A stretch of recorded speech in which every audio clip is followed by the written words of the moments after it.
want that type of shit out there, man. But that's egregious, man. For you to be 21, this little girl was 13, 14. Like, what the hell was in your mind that thought you could have a fucking relationship with this young girl?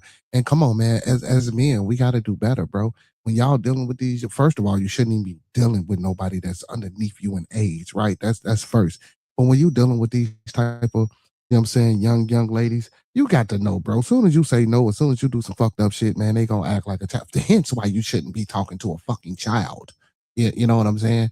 You should be talking to an adult, even though adults can lash out too, but you can deal with those repercussions because guess what? They're over 18, they're over 21. You know, they're your same age. But when it comes to 12, 13, 14, 15, 16-year-old, in some states it varies because due to the age illegal. But even within that, that's even egregious. But we know these things happens, and we know children have sex, and we know who up the bam and yada yada yada, right? But bro, look, you got to go through covering up this young lady's face in order to have a connection or in order to have a relationship. But as soon as you tell them no, yeah, of course they're gonna say I'm gonna out you. Yeah, of course they're gonna say, oh, well, you ain't doing this and you ain't giving me that. I'm gonna tell on you. Of course. Yeah, that it is. Men are more likely to get killed when they're about to leave the violent relationship. Always, always, always. But you know, Nancy, those blood spattered shirts, that tells me that there was a bit of a glorification of the eventual slaughter. I don't see homicide. Now I ain't gonna do all that. Now that can lead to tend to you thinking that this motherfucker got some serious issues or some serious problems, but that's just a sick motherfucker. I ain't gonna lie. Regardless, I don't think that's leading. That's just somebody that's just sick and different. And you know what I'm saying? I don't know. I see slaughter. That words are very important in my field. And when you look at that, it means that this was the final glory act. I think it's easy in the eyes of the law to say, oh, you know, he's witness tampering. That's a very safe phrase. We all know what that means. Why don't we use the word slaughter the victim because it's sexually and emotionally exciting? I think that's what we're really talking about here.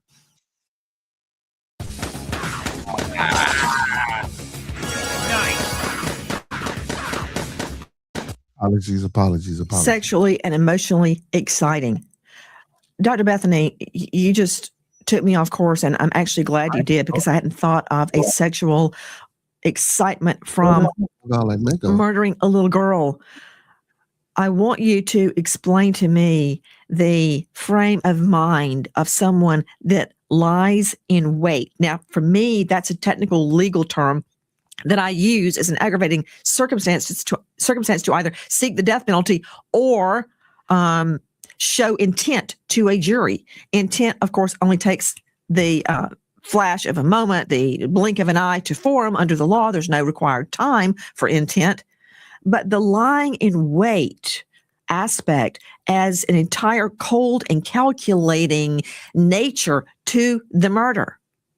But not only that, Nancy, it is wanting to terrify the victim and also wanting to render the victim unaware. So you think with pedophilia, there's this broad age difference between the two. She was not aware initially that she was being groomed. We think of serial killers, you know, cutting off the head of the victim. They don't want the victim to be aware of what they're about to do. That's a part of the perverse nature of this type of homicide, is that there's a stalking component, Nancy, like a cold-blooded stalking component, but also in all perversions, you do not want the victim to be completely aware of what you are about to do. So I wonder what their sex play was like throughout this relationship. I wonder what he did to her. Did he torture her? Why are you even saying that, Dr. Bethany Marshall? Their sex play.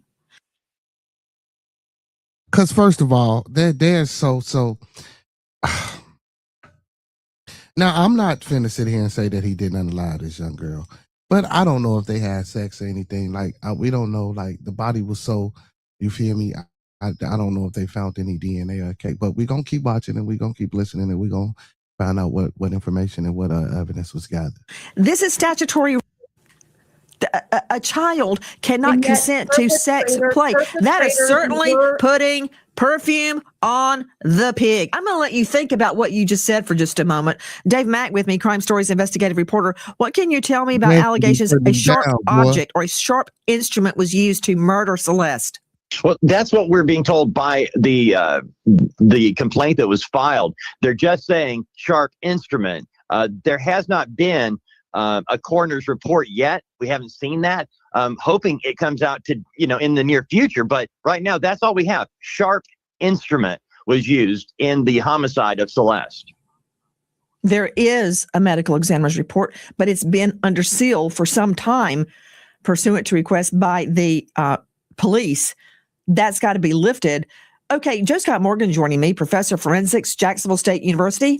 He is the author of Blood Beneath My Feet on Amazon. He is a star of a hit podcast, Body Bags with Joe Scott Morgan. But for my purposes, he is a death investigator with over 10,000 death scenes of all sorts under his belt. If she's been dismembered in the most brutal way in 2 body bags, head in one of them, this little girl, let me see, Celeste, this little girl's head was severed from her body. Her, 13 when she started, quote, dating D4VD, aka David Anthony Burke. Her head was severed from her body. Think about it. Think about the effort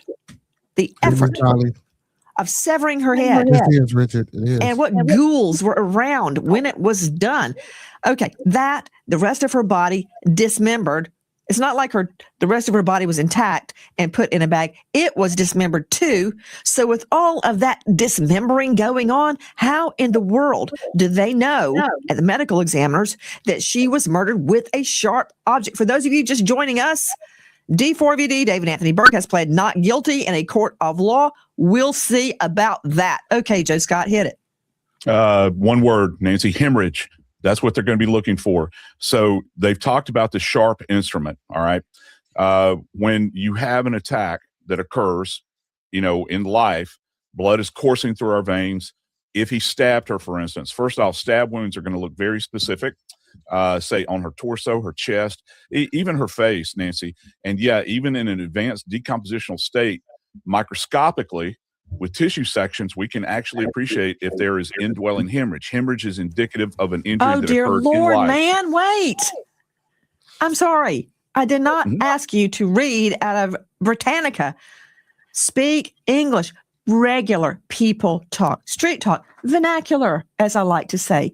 Regular, commonplace, vernacular. Hemorrhages. You mean bruises. But can you go in depth on that? Because her whole body has been dismembered. How in all of that? It's like putting together a jigsaw puzzle.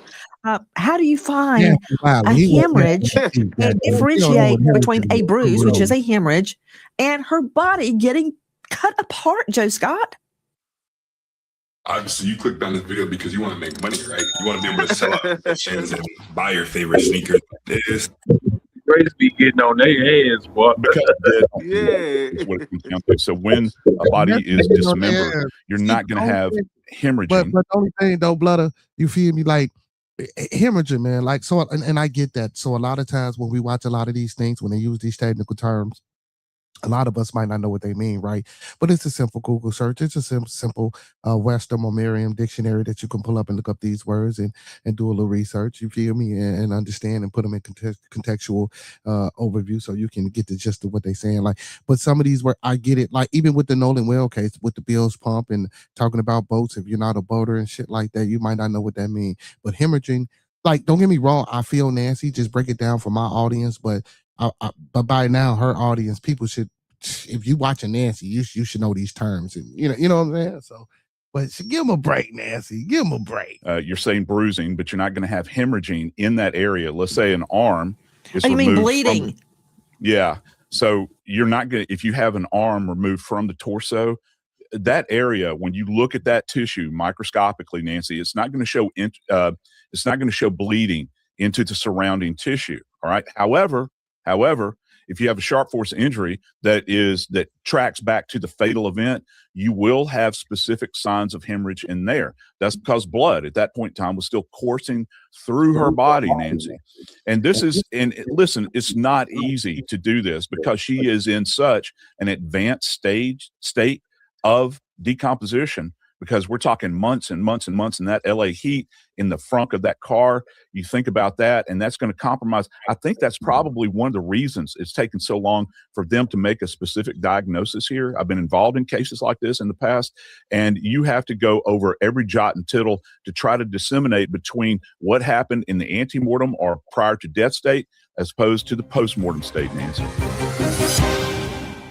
If you have been Man, hell, if they can find dinosaurs and do all this goddamn summary of history, do digging and analyzation and all, man, look, they should be, but I get it though. If you ain't got nothing, as far as your body, as far as it's real hard because the body decomposing for a long time before anybody got to it and found it. You know what I'm saying? And now, you know, with this case, it tends to believe me. Did he really leave that car on the street on purpose so it could get towed, so it can get to the, you know what I'm saying, in the tow yard, and they thought it probably was gonna get crushed before anybody found out anything. You know what I'm saying? That's what it's tending to lead me to believe. Because at first, I'm not saying that I was on board with saying that he murdered this young lady. I just thought it was a little suspicious, and and I thought, why the hell did they have him in jail already? You know what I'm saying? If everything was pointing to them or pointing to her, the last, place she was with him, so it's man, but let's get back to Nancy. 344, or simply go to americanfinancing.net/Nancy and hit that like button, chat. Hello, my name is David. Pronounced David, not D4VD. I'm from Queens, New York. I'm in Houston now. I am a gamer. I love video games. I wanted to be a professional gamer before music. That's actually what pushed me into music, was getting copyright strikes on YouTube. And I kind of just used my own music in my montages after my mom told me to. I was crying to her about it. That from our friends at Genius. And he is very concerned that I might call him D4VD. His name is David Anthony Burke, and he has been charged with murder one, which is a whole nother can of worms. Murder one. Continuous of a child under 14, which means started when she was 13, when they first started, quote, dating. Mutilation of human remains. Wow. We've been waiting. Justice for Celeste. Now, do we have it? HELLNO. No justice until there is a sentence. This is a death penalty case, but will the prosecution seek the death penalty or go hide under their desk the way the prosecutor did in the Bryan Kohberger case? We'll see what happens. That said, much is being made of how this case will be proved because the killer, allegedly David Anthony Burke, dismembered the body. Time passed. Her body decomposed. Witnesses disappeared. Their memories faded. Straight out to Brian Fitzgibbons joining us. Director of Operations, USPA Nationwide Security. He leads a team of investigators around the world. He is a former Marine. He is an Iraqi war vet, which I believe says it all. Fitzgibbons, when you are looking for missing people, when you are putting together a case, see, I love forensics. Joe Scott and I could talk about forensics all night long. Never get tired of it. Fingerprints, for hair, fiber, mitochondrial DNA, mixed DNA. Nothing could make me happier than to delve into those intricacies. But practical matter. A jury likes to hear from witnesses. I've been thinking about the D4VD case a long time and knew in my heart, once her body was found dismembered, that we would need witnesses to say, I saw them, fill in the blank. How do you find the witnesses, and how do you gently convince them to testify? Yeah, so something that we've been saying right from the beginning of this case, Nancy, and the DA in the press conference alluded to it. There was a tremendous surveillance effort on D4VD, David, and his associates. This machine could change t-shirt printing forever. I printed this t-shirt with the back neck label, sleeve hit, an awesome chest graphic, hang tag, and I printed the box with this mystery machine right here. And the video starts right now. I know a thing or two about DTF printers. They're awesome, but they're not perfect. There's mess, maintenance, and clogs, to say the least. Now, a company contacted me and said they have a whole new type of DTF printer. And I was like, yeah, right. Jerry, They what said up, my they boy? reinvented the Hold on, DTF man. printer, and they wanted to prove it to My me. bad, So I y'all. took a look at it on my For them to have this Ooh, hard of a there's timeline- Neo. See him? Remember him, Brian Fitzgibbons? Neo Langston went and hid out under his mommy's bed in another state, and we had to get a material witness warrant to drag him back in by his toenails. He did not want to testify, but he did. Speaking of witnesses, I sorry to interrupt. I just wanted you to see Neo. They were former best friends. Okay, go ahead, Brian. I just wanted you to see Neo, one of those Yeah, witnesses. a little weird too. Shit. Yeah, and you at least had Neo, who was refusing to cooperate at the beginning. So now the DA and the chief of police present a hard timeline. April 23rd, Celeste Rivas was murdered. May 5th, her body was dismembered. What does that tell us? There's some evidence, be it from a witness or digital evidence from witnesses talking about this case, that point to this timeline. That didn't come just from the forensic evidence. This comes from somebody associated to the murder of Celeste Rivas that has either cracked or been found out through a digital investigation or a surveillance effort. Today, I am announcing the charges against David Anthony Burke, the musician known as David, spelled D4VD, in connection with the brutal and horrific murder of Celeste, a 14-year-old. These charges include the most serious charges that a DA's office can bring. That is first-degree murder with special circumstances. The special circumstances being lying in wait, committing this crime for financial gain, or murdering a witness in an investigation.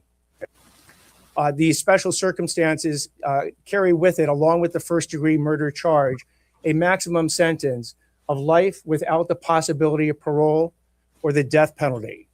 The determination on whether or not the district attorney's office will seek the death penalty will be made at a later time. There you see the elected district attorney in LA announcing the charges and special circumstances. There's more.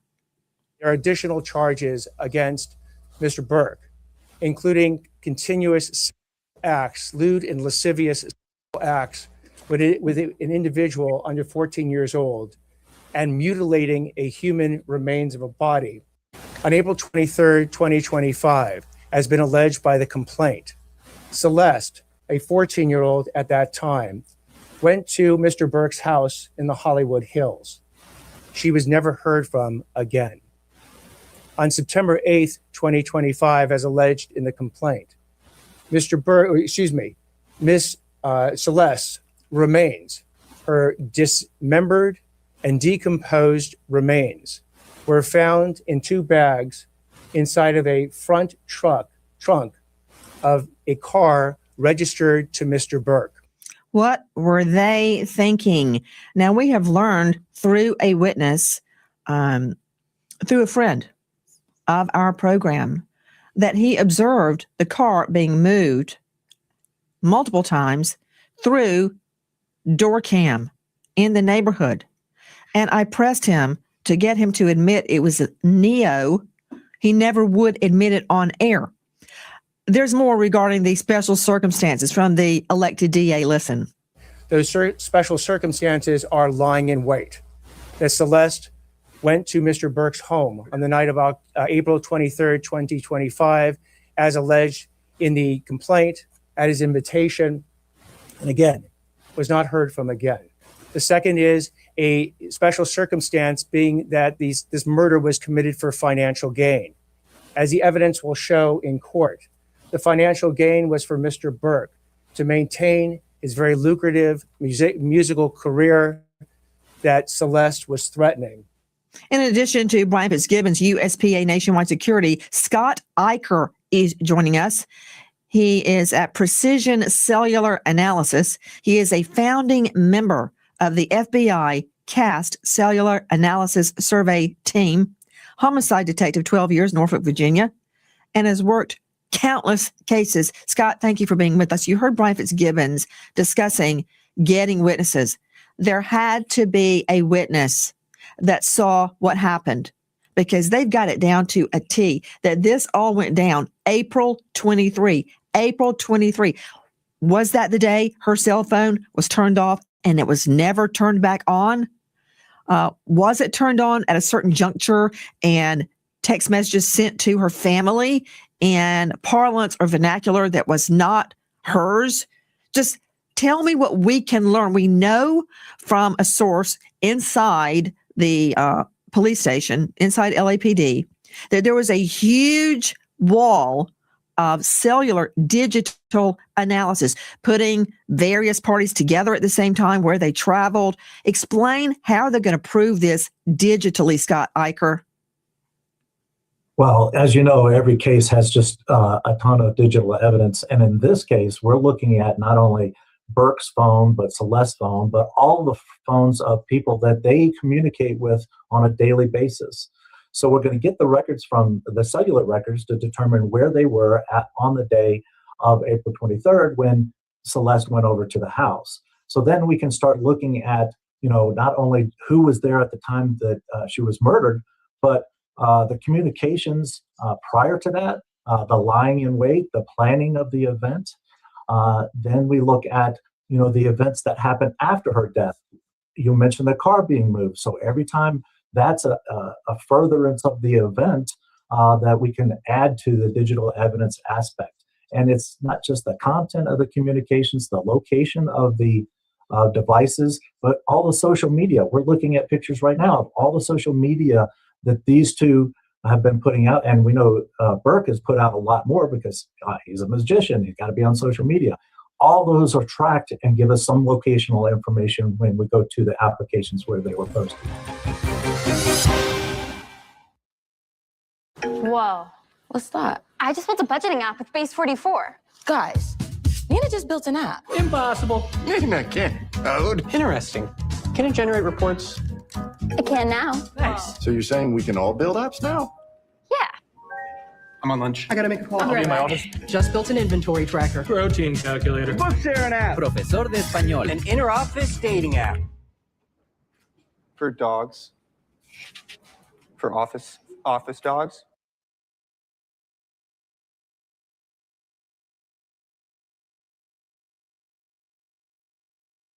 I like making my podcast. I don't like making short clips of my podcast. So the AI. Hi, guys. Nancy Grace here. Please join us on Crime Stories and stream it first on Fox One. When breaking crime news develops, we investigate it and bring it to you. Bombshell updates, answers to unanswered questions from cases making the headlines and cases you may never have heard of until Crime Stories. We go inside investigations with exclusive interviews, crime victims, families seeking justice, investigators, experts, and sources from within the case itself. Stay on top of the nation's biggest trials with us, including gavel-to-gavel coverage with real-time analysis. Crime Stories with Nancy Grace. Stream it first on Fox One. I hope to see you there, and thank you, friend. So we know, Scott Eicher, Precision Cellular Analysis, that phone records had been subpoenaed for everyone that lived in that home and everyone that frequented that home. And there was in and out all the time. Those phones were tracked to see when they were traveling, most likely with David Anthony Burke. We're probably going to look for Neo's phone if he was moving the car, allegedly. We know he has turned state's witness. He has not been charged. No one else has been charged. If they have not been charged, Troy Slayton, veteran defense attorney, then they have no grounds to plead the Fifth Amendment and remain silent if they're not going to be charged or if they've been given immunity. Well, that's true. You can't claim a Fifth Amendment right not to incriminate yourself if you've been given immunity. But just because you haven't been charged doesn't mean that you don't have the right to remain silent. So I think if anybody feels that they have any criminal culpability in this case as an accessory after the fact or as part of a conspiracy to commit murder, then absolutely they don't want to talk. So any experienced attorney worth their salt is going to make sure that any person that's in David's orbit is going to seek a deal to seek immunity. So that way they don't have a criminal exposure in this case as well. Dave Mack, where are the parents in all of this? They reported Celeste as a runaway once and then went radio silent. And Nancy, they stayed fairly silent until yesterday. And they were at court. They were there. And we were told, the media was told that they would be making a statement to the press. But that did not happen. So ever since this case exploded last September, the family has remained silent since the first week, and we still have not heard from them right now. Question, Dave Mack, were they ever spotted out looking for their daughter? No, Nancy. They reported her missing, and here's the kick: they reported her missing, and she was then Celeste was then seen back at the home in the complex area in the weeks and months following the initial report of her being missing, but she was never reported as having come back home. The family never alerted authorities. Oh yeah, she's not missing anymore. We know where she is. A lot of questions around the family, what they knew and what they didn't know. But bottom line is they did report her missing first week of April 2024. And Celeste was seen back in their home area after she was reported missing. Not another word. Well, the parents have not been charged with anything as of right now. Troy Slayton, veteran defense attorney out of LA.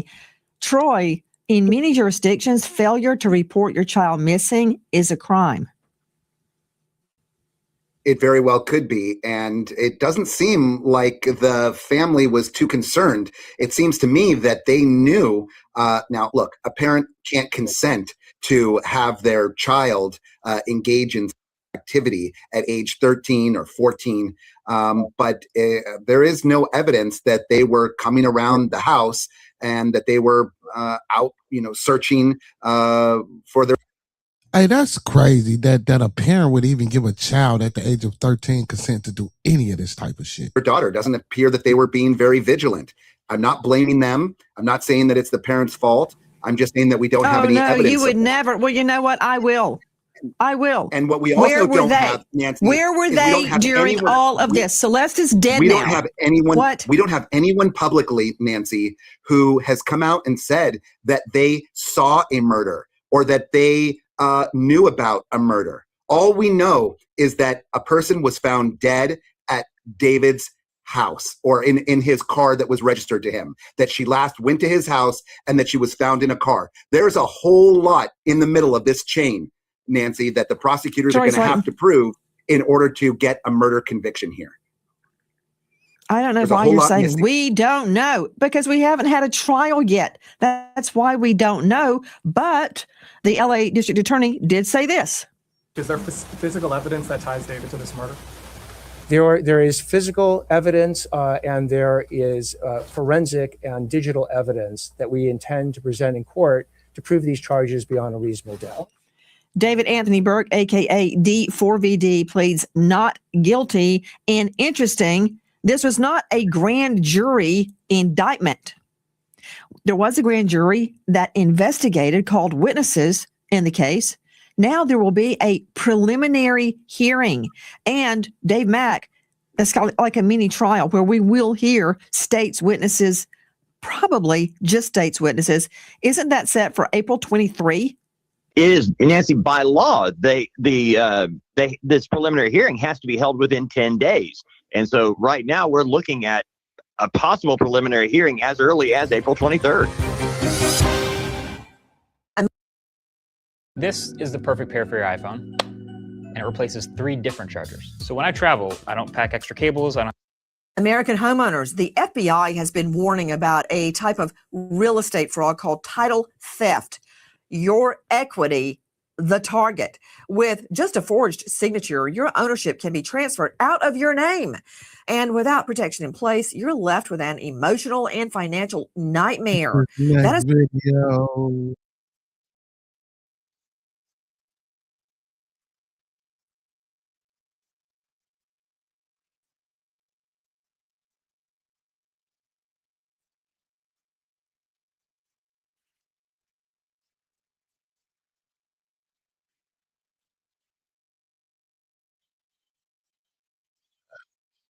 hold on.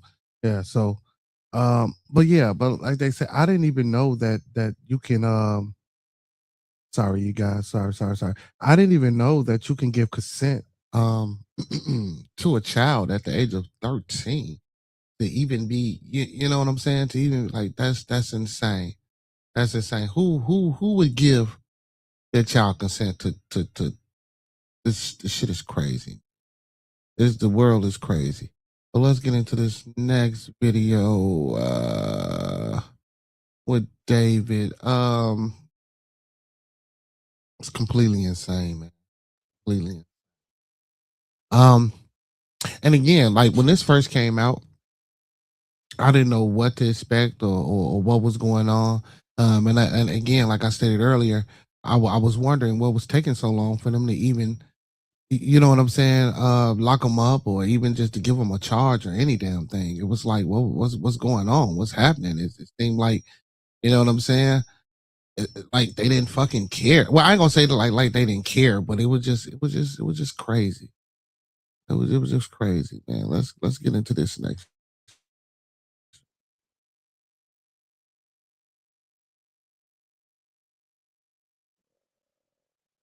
See here, I'm sorry, you guys. Sorry, you guys. Let's get into this next one.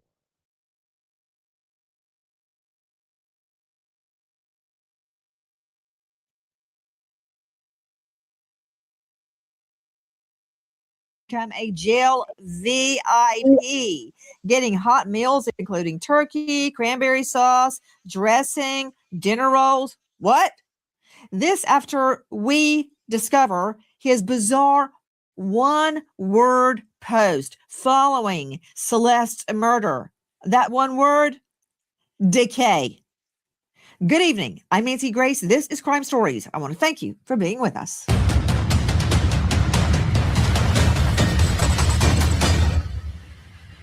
We've seen a lot of morbid pictures inside the courtroom. Gruesome court images reveal the body of teen girl Celeste Rivas. I thought that other people definitely know about this and held the secret. He did not ask what happened because he did not want to know. Excuse me, quick question. Oh, what are you up to? You call me my work clothes, bro. You know, I still got the tie. I'm trying to clean up a little bit. You think Tyler's gonna get all that out? I hope so. What's your name? David. How are you feeling today? It's raining outside. I think I got a cold. I'm kind of sick. What song do you put on when you're in bed and feeling sick? Romantic Homicide. How does that one go? I'm scared. It feels like you don't care. Yeah, little rainy song. Appreciate you, bro. Y'all got denim? Hold on.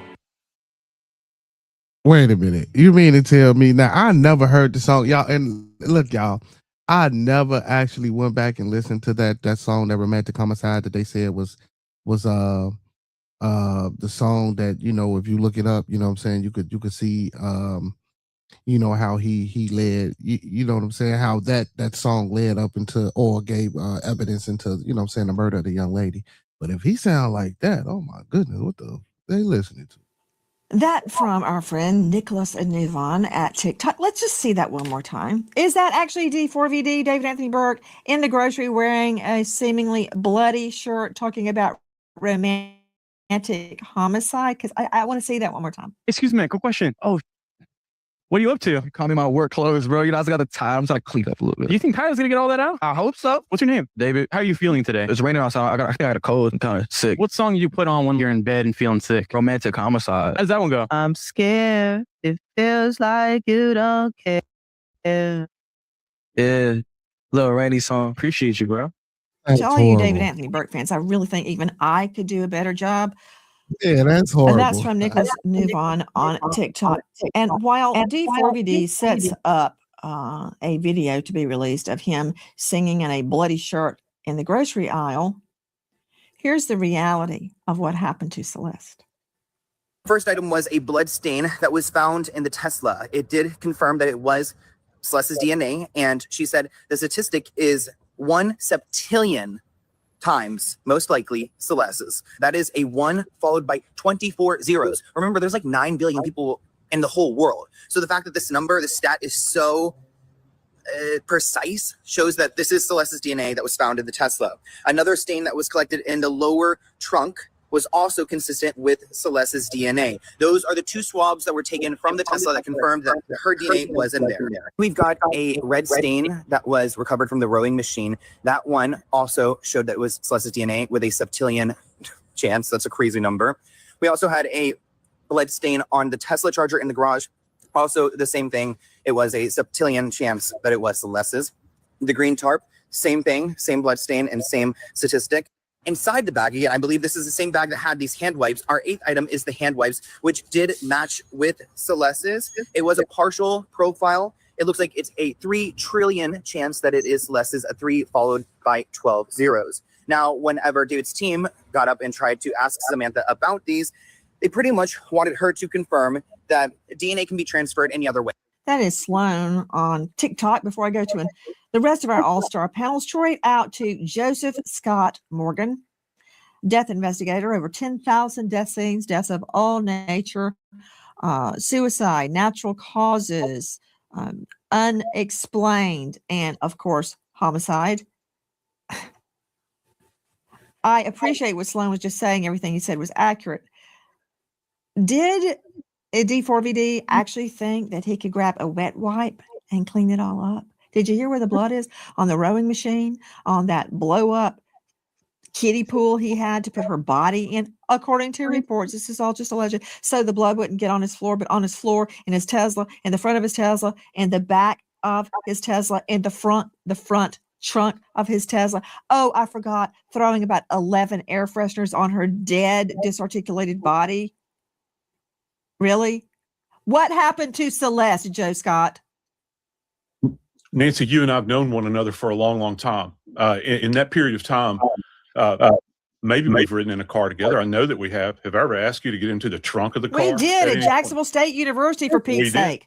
We did. And I'm not going to ask, why? Why exactly would her DNA be inside of that trunk? Well, we have an answer to that. That's because it appears as though that's where her remains were deposited. I remind everyone, and we need to keep coming back to this because this is about Celeste, deposited after he had rendered her down with sharp instruments and put her into multiple conveyances. And one of these conveyances, this bag that they're talking about, has got her DNA on it, right? And then you go back to this wipe, all right? Yeah. I think that it's a fool's errand to think that you can get rid of DNA if you've got some kind of sanitary wipe that's out there you're going to try to, clean your hands with, this sort of thing, and you're not going to transfer your DNA to that. And yeah, I mean, counsel's making a point. They say, well, it can be transferred any number of ways. Yeah, but it's transferred in the sense that this is adjunct to a body that has literally been rendered down and is being stored in the vehicle in which is owned by the accused. Joe Scott. Yeah. Really? Did you hear the stats on that DNA? Yeah, it's the numbers are absolutely mind blowing. This drives defense attorneys crazy at this point in time because these numbers are so astronomical. You heard this young man just talking about a second ago, septillion. Are you kidding me? How do you defeat that? And the only way they can really attack something like this, Nancy, is procedurally. How was it collected? These sorts of things. Did the process break down? But you cannot get past these numbers because they're absolutely astronomical. Please look at your monitor, Joe Scott. Go back. Yeah, I saw. Yeah. He is wearing a T-shirt that says "I love boobs," and people are rubbing oil on his body. Yeah. What's the nature behind what they're doing? And I think I recognize that young lady that was there. From previous videos relative to being in a bathroom. Remember, they're talking in there. And I find this interesting. So let's think about this just for a second, okay? He's surrounded, as we can see, by a lot of people in this environment. These people are actually putting their hands on him, all these other surfaces. It would not surprise me in the least bit if you do have transfer from other people in that house that were under that roof, whether or not they were living there or not, I have no idea. See, Joe Scott. Yeah. Have you ever wanted to see your home from space? With this free satellite Earth Maps tool, you can zoom right down. Please don't take Eric Faddis down that road. Now you've carried him about halfway. You've carried him on your back. That there's going to be unknown DNA. Of course there is, just like in Kohberger. Have fun with that to make that your Yeah. defense argument. But you're right. Guys, let me formally introduce Morgan. Joseph Scott Morgan, professor of forensics at Jacksonville State University that has a world-class criminal procedure program. In fact, I've called on him multiple times out of all the people I could find to help me create reenactments of murders because every move is important. Every move. The murder, the disarticulation of the body, the rendering of the body, the hiding the body, the decomposure. Every single move counts. Professor of Forensics, Jacksonville State University. He's the author of Blood Beneath My Feet on Amazon. He's a star of a hit podcast, Body Bags with Joseph Scott Morgan, and it goes on and on and on. But he's giving you, well, not really. It was more of a Reader's Digest, a thumbnail about what happened to Celeste, because what happened to her is so upsetting that very often even we gloss over it here. So it won't be so disturbing.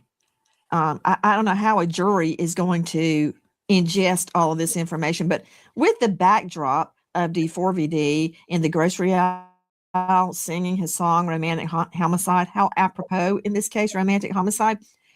And we've got Joe Scott explaining what happened to this little girl, Celeste, that he began courting when she was 11 years old, still wearing Hello Kitty outfits.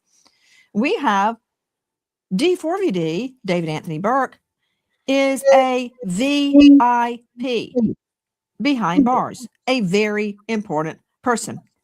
Okay, hold on. He's got room service. He doesn't have to eat with general population. They bring him his meals. And we've learned that the LA Food Services has implemented a new hot meal program at Men's Central, carefully designed to meet recommended daily standards for calories, protein, carbohydrates, nutrients, with a team of dietitians and advisors. Called the, quote, most significant improvement in inmate feeding in decades across the country. I agree. Wow. Also, here's the menu: chicken royale, pasta, cooked spinach, salad. One day, roasted turkey, candied yams, sweet potatoes, green beans, cranberry sauce, salad dressing, dinner roll, pumpkin muffin. My rear end. Why is he getting a pumpkin muffin and chocolate milk? This guy is getting totally babied and coddled. He gets a private escort to the shower. So there's no pick up the soap, please, in the shower. None of that's going on. He's kept away from GP because he might be bullied, while Celeste is dead. Okay, help me out, Dave Mack. Why is he a VIP behind bars?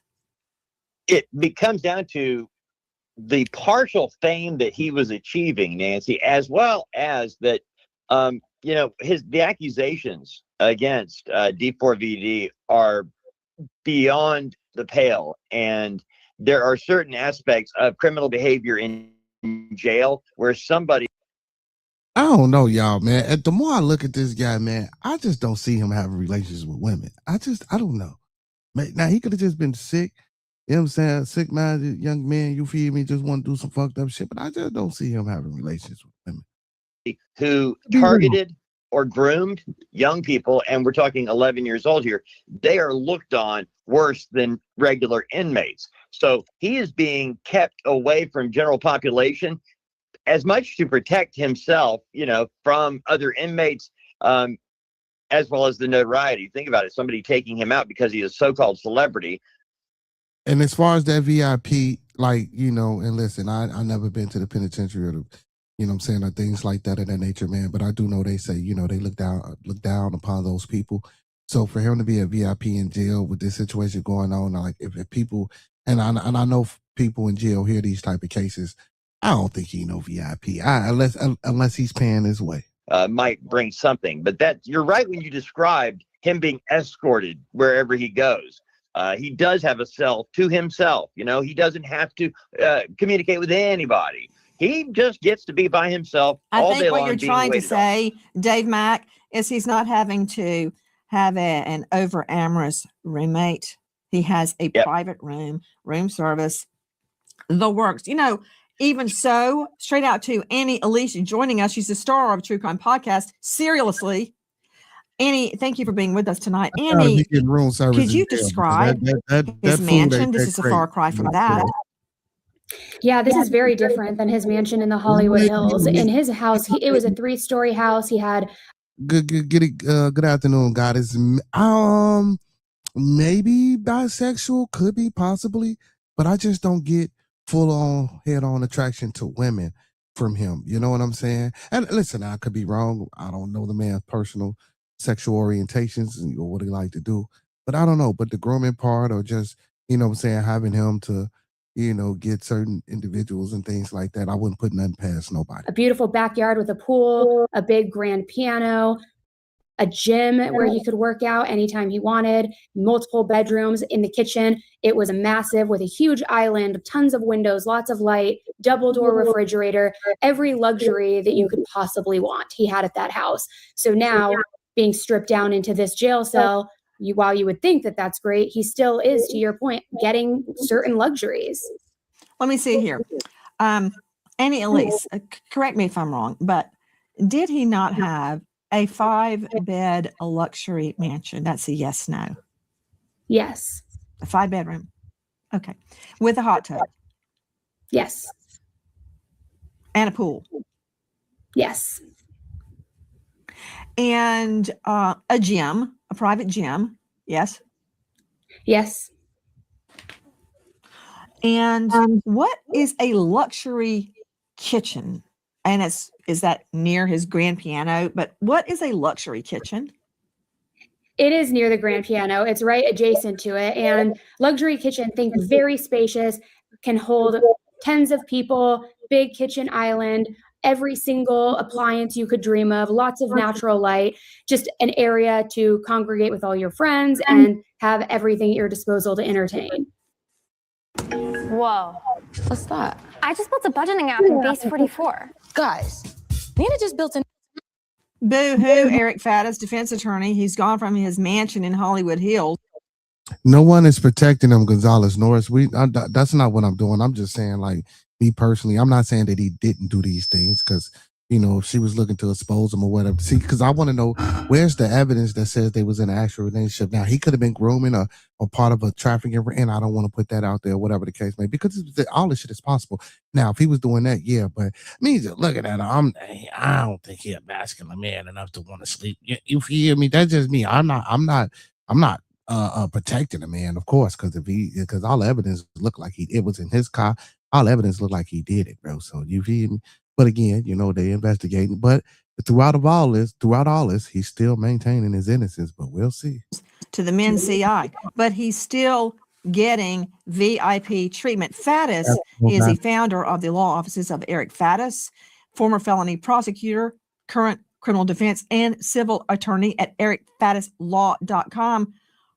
Why is he getting kid glove treatment? Nancy, heaven forbid they're feeding this man while he's in custody. Oh my gosh, he's getting spinach and potatoes. God forbid. I think what we're talking about here is a person who is presumed innocent under the Constitution, for whom there are significant safety concerns. Right or wrong, he has this stigma that is going to attach to him just based on the nature of the charges. So the fact that the facility is protecting him and feeding him doesn't seem so beyond the pale to me. The Constitution, as written, and y'all gotta know. So look, check it out. And I'm not saying they do this all the time, but you know, when people, popular people go into, you know what I'm saying, jail, usually they don't put, you know what I'm saying, entertainers and things like that, directly into general population, meaning, they mix in and mingle with the regular, you know what I'm saying, inmates. It's customary for a lot of these type of individuals to go to PC and protect them and stuff like that. And then, after being in there for a while, they might integrate them or things like that, depending upon what they did. But in a situation like this, if he really did unalive that little girl, it's customary for these type of individuals to be in protective custody, because if not, they're going to get unalived in the prison system. And guess what? The prison system is about, don't get me wrong, it's about keeping our bad people, but it's also about making money. And you can't make no money if he ain't alive. By our founding fathers, as interpreted over the years in court after court after court, does provide the Sixth Amendment rights. You're right. But do you even know what Chicken Royale is? Don't try to Google it. Do you know? That might have been before my time, Nancy. I'm not super familiar with that dish. Well, they're serving it right now to D4VD. So I don't know what you're talking about before your time. Maybe you're not a chef, but let me enlighten you. Classic Chicken Royale is a rich, comforting, baked dish, stuffed chicken breasts, a popular 4-ingredient creamy casserole version stuffed with creamy mushroom sauce, breadcrumbs, melted butter, chopped onion, parsley, spices, paprika. I don't believe the Constitution said anything about him having chicken royale behind bars, much less turkey and dressing, candied yams, and cranberry sauce. She's dead. She was disarticulated. Why? You know what? I'm not talking to you. To Steve Fisher joining us, private investigator, missing person. Now, I will say this. That's a bit much. This chicken royale, it is a stuffed chicken dish and it's prepared, you know what I'm saying, eloquently like any other type of dish would be, you feel me, 5-star dish would be. For him to be receiving that type of food in there with this situation is insane. Now, that I agree to that. That's insane.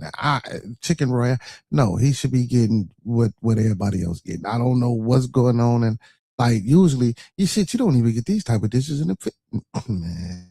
Come on, so, see, this is why something is strange. He shouldn't be eating like that. Something is strange. Specialist in search and rescue, owner of Search Investigations at Search Investigation. So I feel you, Ms. Nikki, but he's not that popular to be getting fucking dishes. You know what I'm saying? Like, who is he? Special privileges? Why him? .org. Fisher, not the police, Fisher goes out and takes the pat the street and turn the corner, and gets a video, a massive video, ring cam, door cam, you name it, seeing D4VD, David Anthony Burke's car moved from space to space. He even saw who was driving, wouldn't tell anybody. In that car, in that Tesla, is Celeste Rivas' disarticulated body. He found all that. He has been inside D4VD's mansion, the alleged murder scene. You heard Annie Elise, star of Serialously podcast, describing the grand piano, the 5 bedrooms, the hot tub, the pool. What did it look like when you went in, Steve Fisher? You know, it was kind of bizarre because it kind of looked sparsely lived in. And one thing we couldn't figure out until because we thought David was in there alone, is why he wasn't living in the master bedroom. And it was very the furniture that came with the rental was in there, but it was set up more like a streaming house. They had electronics, big screen TVs everywhere. They did have the the gym downstairs. It didn't look super used. Of course, that's the location where it appears he did what he did to Celeste. The pool and everything. But it was really, if you walked in and didn't know better, you would think it was probably a house that was being moved out of, or it was like a rental waiting to be rented.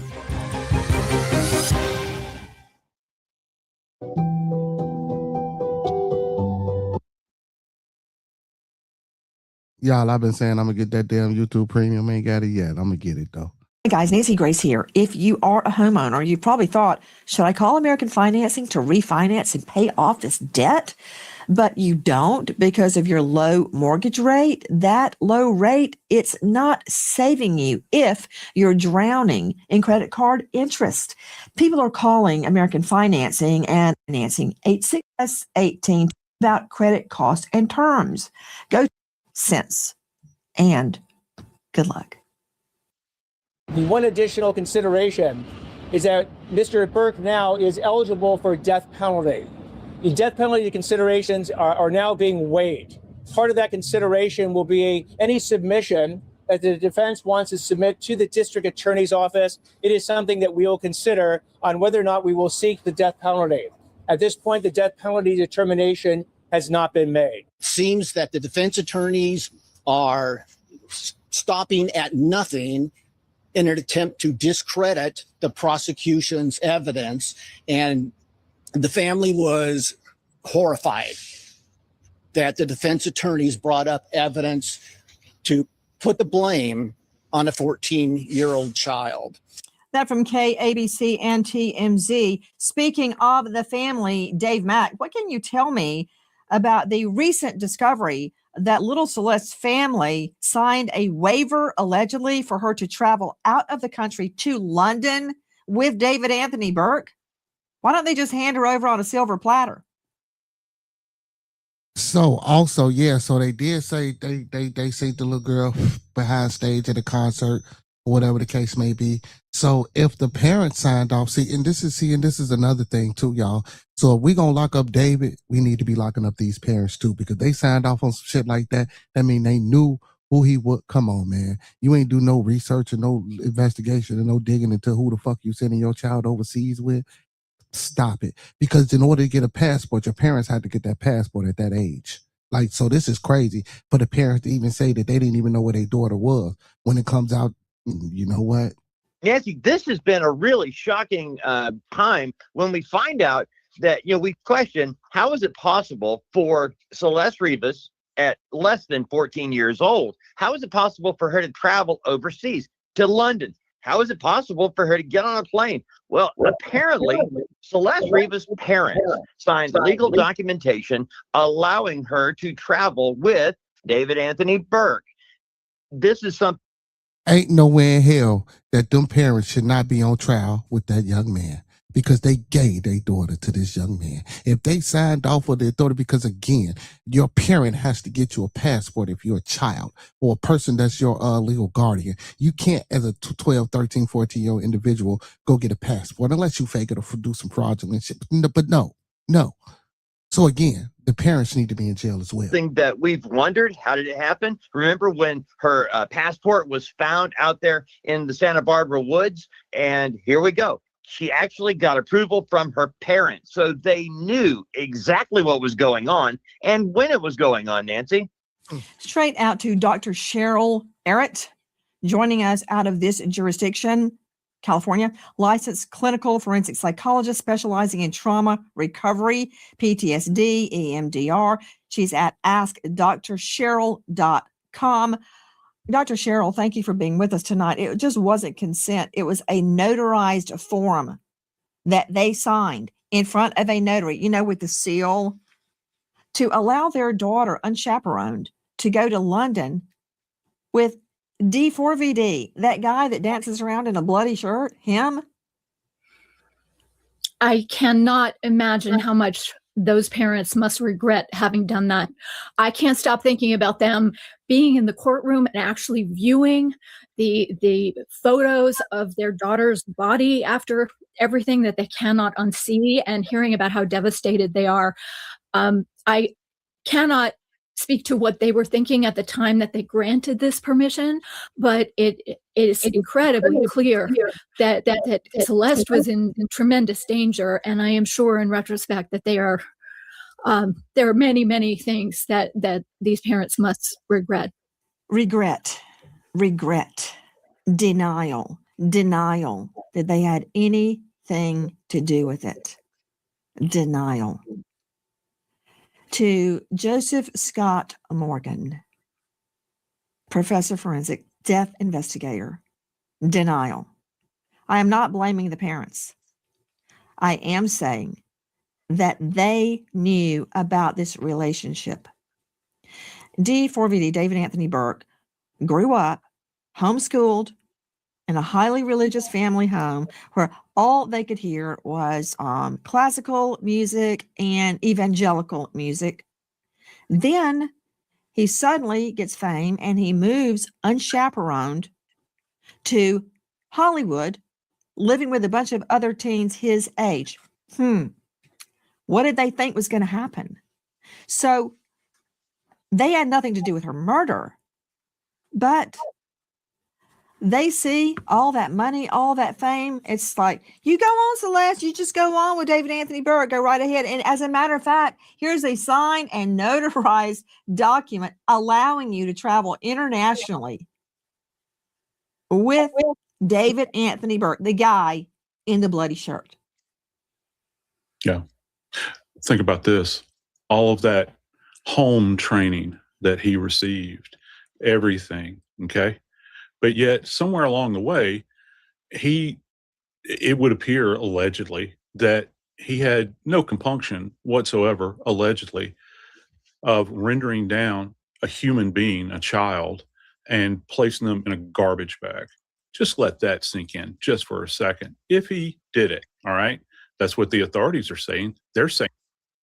Yeah, shade take, shot tie. But we talking that's a class trip or some, or to go, like, you know what I'm saying, abroad to study or something like that. But to go to a concert, come on, man. Like, it's a difference. I get what you're saying because, of course, you know what I'm saying. But to specifically give her that passport to go to a concert, come on, man. He did that. So, again, I go back to Celeste. Her value as a human being is completely diminished, in my opinion, all the way around. And so that's a major problem here, because I think, and the one thing I'm worried about in this case, Nancy, is that she's going to be forgotten. She's going to be forgotten relative to all of the celebrity hype and all of this other stuff. We have to keep in mind what happened to her. Nancy, we do know at this point in time that what was released, and that's a whole nother story relative to the ME's office, is we're talking about injuries. And those injuries are, in fact, 2 sharp force injuries, one of which appears to be consistent with having gone into the liver. And I've commented on this before. I think that people think that if you're stabbed in the abdomen, you're going to die really, really quick. You didn't. You won't, because it is a long, languishing death. It's not just a matter of the fact that she was rendered down with sharp instruments. It's a fact that she had a blade stuck through her ribs into her liver, which she would have slowly bled out from over a protracted period of time. This is not like a gunshot wound to the head. It's a miserable, miserable death. Prosecutors give a moment-by-moment account of Celeste Rivas last night. It was a stream of text messages with D4VD before her phone goes forever silent when she gets to his home. Now, in these texts, the last one, her final text is, "Girly Pop, I'm almost there. Open your door if you're home."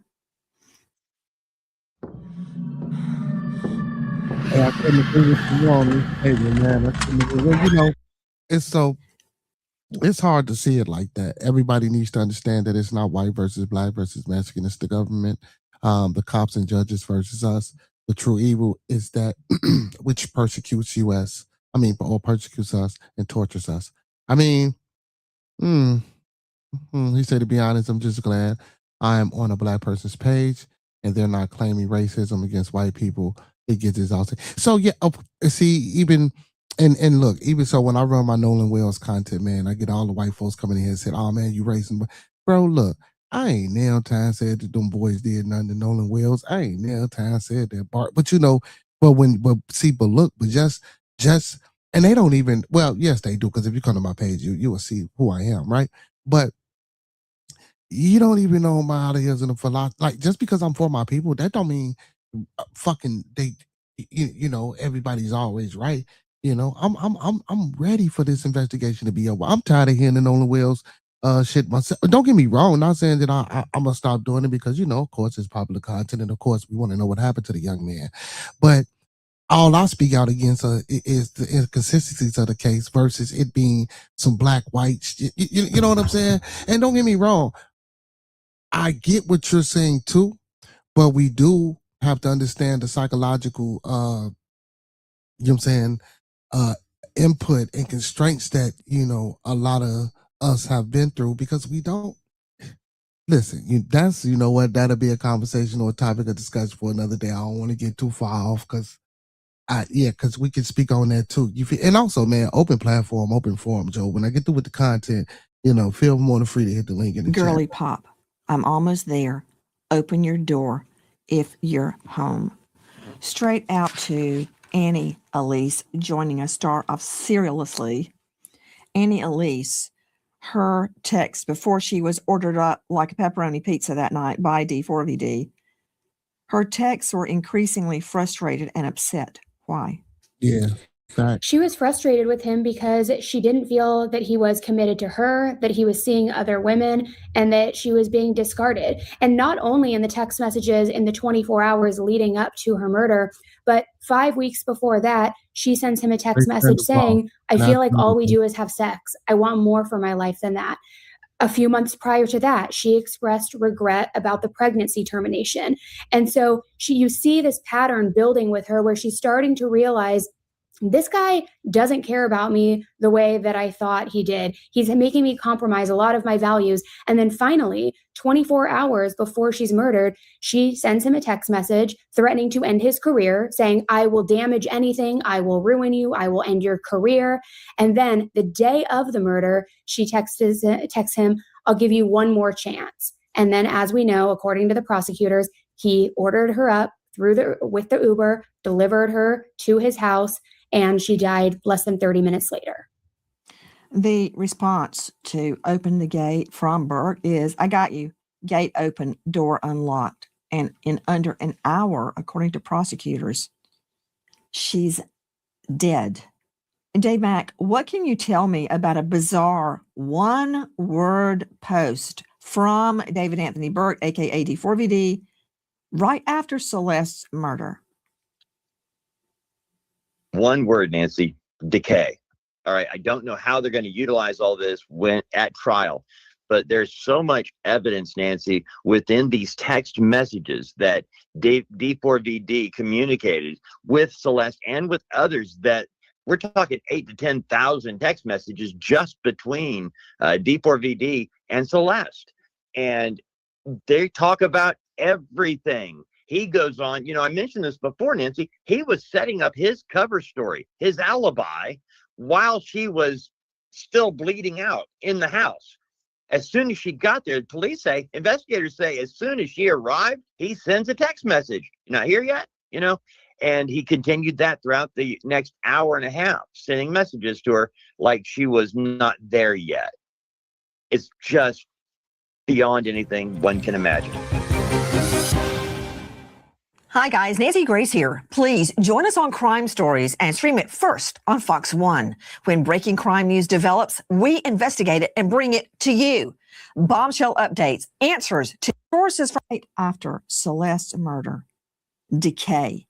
I don't think I need a shrink to tell me what that means, but to Dr. Cheryl Arrett joining us out of Beverly Hills, what do you make of it? Well, Nancy, many artists channel their unacceptable impulses into their art, but there are some who act them out. And this man was charged with acting out the things that he would say. And the thing that strikes me about David Burke is that he keeps telling on himself with these texts, with the title of his song, with the interviews and the jokes and the materials of threatening or joking about cutting off this girl's arms, or the other word for disarticulated, that he said that his phone was in China being taken apart. Well, a phone doesn't have limbs. That in shrink world would be considered something called a Freudian slip, where the word just kind of slips out that you're actually meaning. And I think if we look, there is a cascade of incidents where he keeps kind of telling on himself in all of these different ways and leaving all of these clues. And it's really striking. Another issue we've discovered, Dave Mack, isn't it true that, and this is according to an interview with the Rolling Stone, and Steve Fisher has talked to the young girl himself, that he sends anime, let's see it, where a young girl's arms. We promise a 10-fold refund if it doesn't work.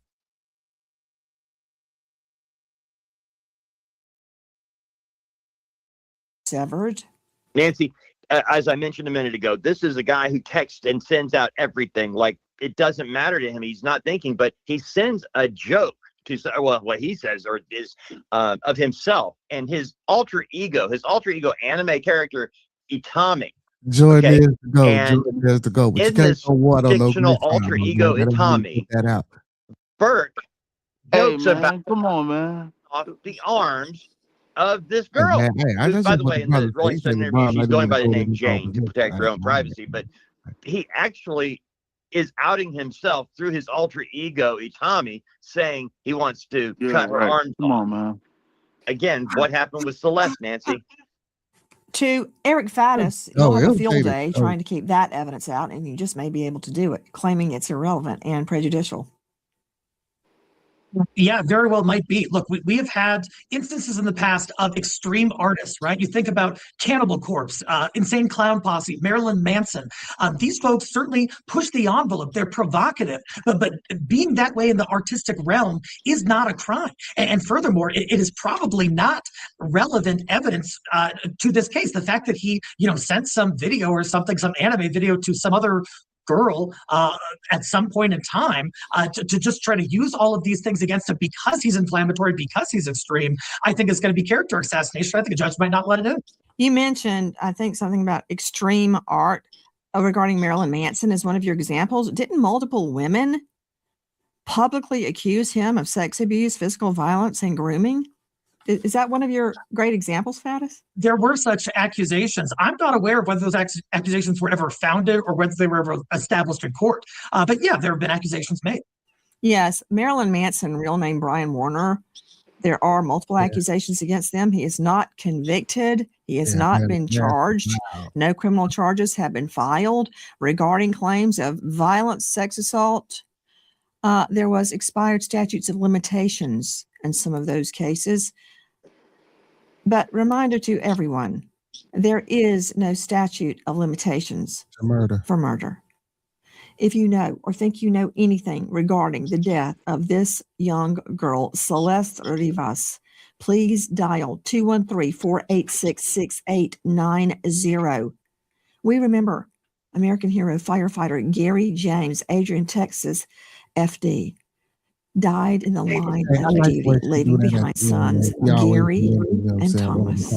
American hero, firefighter Gary James. Thank you to our guests, but especially. You know what I'm saying? I don't give a fuck. You know what I'm saying? Where they from, who they are. Big shout out to Nancy for doing that. I like when Nancy do that. Hey, so let me ask you a question to Will. So what you think, man? What you think about this this D4D guy? What you think? Sick, man. He's sick. I only heard a little bit because you know what I mean, not but I gotta do some more this doing it, man. But the stuff I did here, man, that's it, man. And then I hear you getting treated, man. Come on, dog.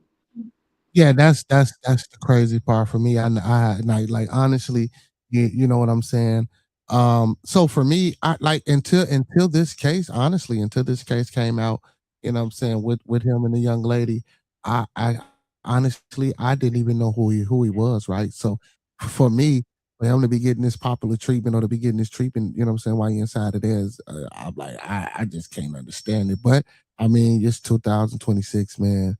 Shit get witty and witty. But I got some more content, man. You know, Nancy gonna keep us up to par. You know what I'm saying? Nancy gonna keep us up to par. Till tonight in the case against D4VD, aka David Anthony Burke, a morgue leak. That's right, the medical examiner's office leak has torpedoed the case against Burke and the Celeste Rivas homicide probe. Tonight, will the entire case be dropped because of this? Good evening. I'm Nancy Grace. This is Crime Stories. I want to thank you for being with us.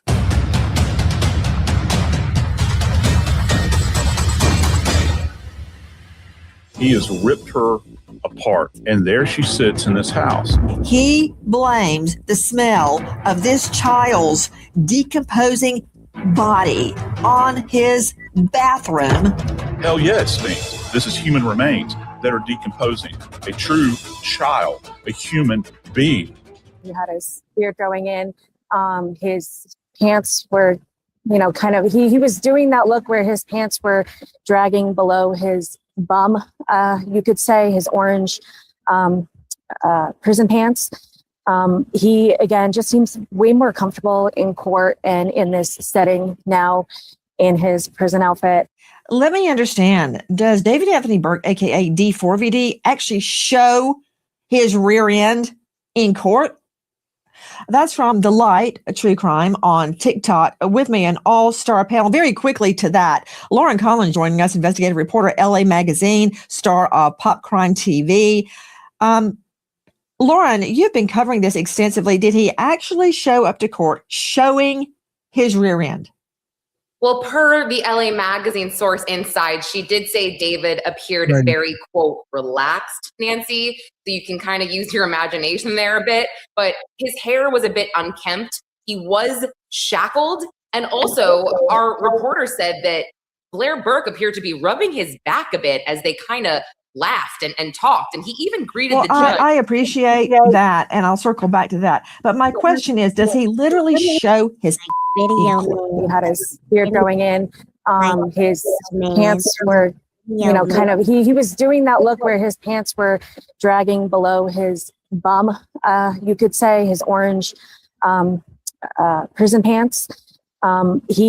I ain't gonna let them do that to the man, or they could have just gave his ass anything and threw him any type of fucking clothes, told him to put them on, and they too big for him. But hey, I digress. He, again, just seems way more comfortable in court and in this setting now in his prison outfit. Again, from The Light True Crime on TikTok. I've got a lot bigger problems with this case than D4VD David Anthony Burke literally showing his rear end in court. But very quickly, to an esteemed expert, trial lawyer, Nima Rahmani, former federal prosecutor turned trial lawyer, former president of the West Coast Trial Lawyers, author of Harvard to Hashtag. Nima, thank you for being with us tonight. I've got bigger legal issues, very complex legal issues to discuss with you, but really showing your ASS in court, really? What are the defense lawyers for Pete's sake? Can't they say, pull up your pants, idiot? Well, they should, because your appearance in court matters a lot. So I think this is probably going to be the end of it, Nancy. I think David's going to have to understand that if you're going to appear in court, everything matters. There's a reason everyone from Luigi Mangione to Sean Diddy Combs, they wear the same. Those sweater vests, those neutral colors. You don't want to be showing your rear in court to the jurors. That's disrespectful to court and a surefire way to get yourself convicted pretty quickly. Let me see Nima Rahmani, please. Nima, we have a very serious and complex legal issue that has just reared its ugly head for the state. Bombshell tonight, torpedo directly into the state's homicide case. And who's going to suffer for this? Celeste, 14-year-old Celeste, found decomposing in the trunk of D4VD David Anthony Burke's Tesla. Okay, her. Here's the problem. In the last days, we now learn why the LAPD insisted the morgue be slapped with a gag order. A gag order on the morgue. And I got to tell you, Nima, I have deep respect for the medical examiner's office. They are some of the best witnesses ever. Juries love a medical doctor on the stand. They know what they're talking about. And when you get the chief of the ME's office up there on the stand, the prosecutor can just sit down and twiddle their thumbs because they will run with the ball. They're brilliant. I think we can all agree with that. So I naturally sided with the morgue, with the ME's office, when I heard LAPD wants to slap them with a gag order. And now we know why. Hold, Nima. For those of you that don't know what's happening, the giant stink bomb in the courtroom, out to Dave Mack, Crime Stories investigative reporter. Dave, a morgue leak? What? As we were covering the story in the beginning, there was certain information that was coming out that was very specific about the condition of Celeste Rivas' remains. And talking on and off the air, we were wondering, where is this information coming from? They're not releasing official information. So it has to be somebody is making it up or somebody's leaking it. And now we've got official notification that employees of the office are now going to be required. We're talking 12 different employees, Nancy, being required to sit for recorded interviews as the department investigates itself to determine who in this office is and was leaking information about this 14-year-old child and her remains to somebody in the public. Okay, think back. Nima Rahmani, one of the best in the business, by the way. Remember at the beginning, we kept getting information that all these horrible things had been done to her body. I'm talking about rendering, disarticulating, a kiddie pool in the garage used for that very purpose It was horrific. And then we were told, well, that's not true. That didn't happen. She was not rendered. She was not disarticulated. That's all a lie. Okay, so there was a lot of confusion. Now we know what was happening. According to reports, the medical examiner's office was leaking information. And then the LAPD was quickly saying, that's not true. That's not true. It's all true according to the state. Here's the problem. This is not for prurient interest to read in the National Enquirer or in a tabloid. This is a murder case of a young girl. The medical examiner's office equals the state. And when the state is proven to have done prejudicial wrongdoing to the defendant, the whole case conceivably can be dropped, Nima. Nothing to put on. Nancy, it's a huge problem. And Blair Burke and the defense are going to take this and they're going to run with it. And it's not only a problem from a leak or discovery perspective, it's a violation of a court order. So months and months ago, LAPD went to the judge to get an order, a non-dissemination order, so that members of the media, they couldn't get this report subject to a Public Records Act request. And the judge sided with LAPD and said that this report should not be made public. So now if you have members of the government, and even though it's not the prosecution is responsible for these employees disseminating information unlawfully in violation of a court order to the media and other members of the public. Hey, well, and it speaks about the parents being charged, they'll pay their rent. So, the state really own your kids. You don't own your kids. So, said, let's charge the state. We ain't charging the parents. We're going to charge the state. We're going to charge the government. We're going to charge the things that they do and the shit that they put in place to keep us, you feel me, effed up in this world that we in. Let's charge them, you feel me? If we go on the court, you know what, y'all, that's another conversation. Let's get back to it. I ain't going to do it. Believe me, the defense is going to have a field day with this. They're going to file an outrageous government conduct motion. They're going to do everything they can to get this case dismissed. There can be terminating sanctions. There can be other types of sanctions for the DA's office. Now, all of a sudden, instead of being on offense, they're in a defensive position, having to explain all this in open court. Nima, I want to tell you a true story, okay? I was working on a death penalty case, and suddenly I got subpoenaed to testify in court. Okay, it hadn't gone to trial, obviously. I was stunned. Why would the prosecutor get subpoenaed? But of course I showed up. I had no files with me, nothing. I just went, and the entire defense fleet was there. And the judge was looking at me accusingly. I'm like, what?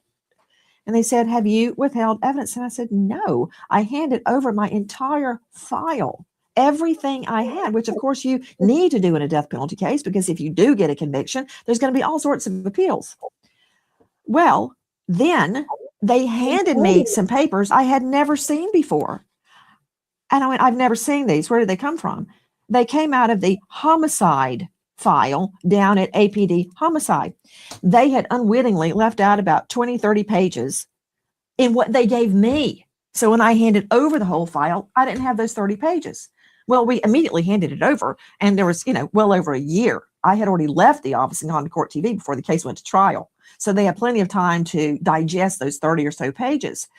The point is, even though the investigator truly inadvertently, because the papers really were not that probative, inadvertently left out those pages, it was still my fault.